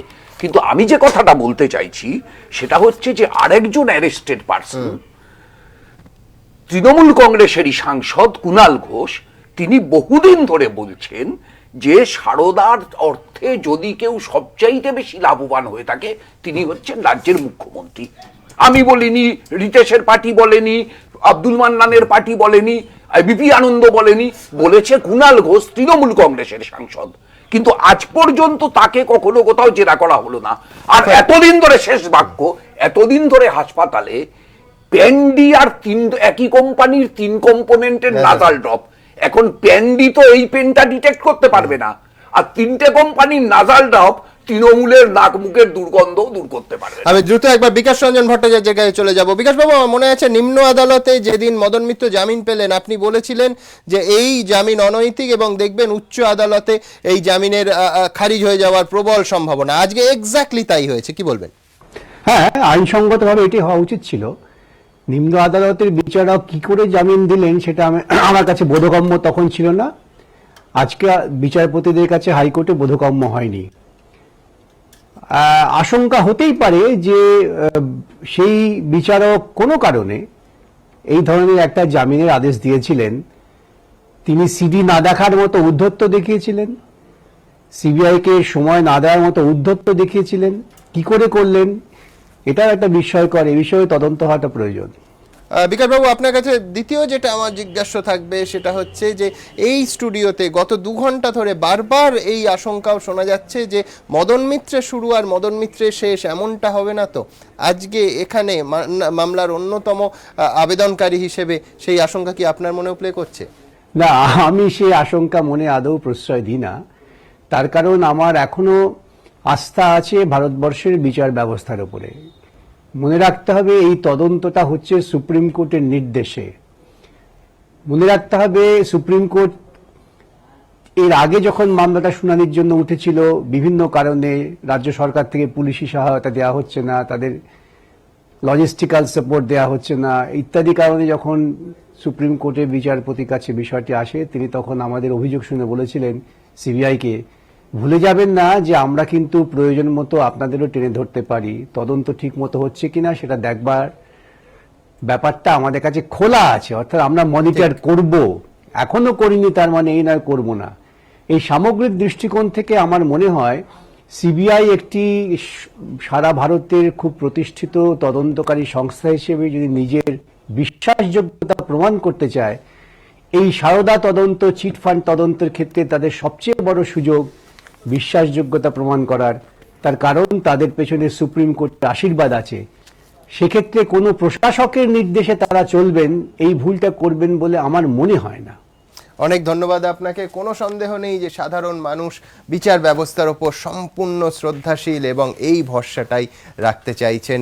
দেবাশিস দা যাদের কথা বলছিলেন, সেই হাজার হাজার লক্ষ লক্ষ আমানতকারীও ভরসার একমাত্র জায়গায় বিচার ব্যবস্থার দিকে অধীর আগ্রহে তাকিয়ে আছেন। এই মুহূর্তে সব থেকে বড় খবর, এসিজেএম আদালত 10টায় আবার এই মদন মিত্রের যে রেজিস্টার্ড কপি হাইকোর্ট থেকে আলিপুর আদালতে আসার কথা ছিল তা এখনও এসে পৌঁছয়নি। 10টায় আবার এই আবেদন নিয়ে তারা মাননীয় বিচারপতি বসবেন, এটা ঘোষণা করা হয়েছে। আমাদের এই অনুষ্ঠানের পরিসর এখানেই শেষ হলো। ওইটাই আশঙ্কা এবং ওইখানেই বোধহয় সাধারণ মানুষের আশাও জেগেছে আজকে এই সিবিআই তৎপরতায়, যে এই তদন্ত আরও এগোবে, রাজনৈতিক নিরপেক্ষভাবে এগোবে এবং কোনোভাবে তদন্তের গতি কোনো চাপের কাছে নতি স্বীকার করবে না।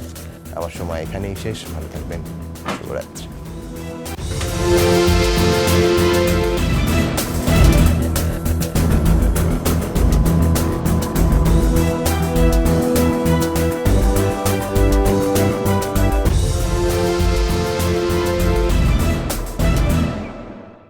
নিবেদন করছে কোনার্ক ডিএসপি সিমেন্ট, ঢালাইয়ের যান, পাওয়ার্ড বাই বন্ধন ব্যাংক। ভালো আপনার, ভালো সবার। সহযোগী নিবেদক Vivekananda hospital, Durgapur. Complete heart এবং brain stroke treatment. Wild stone fine fragrance deos designed in France.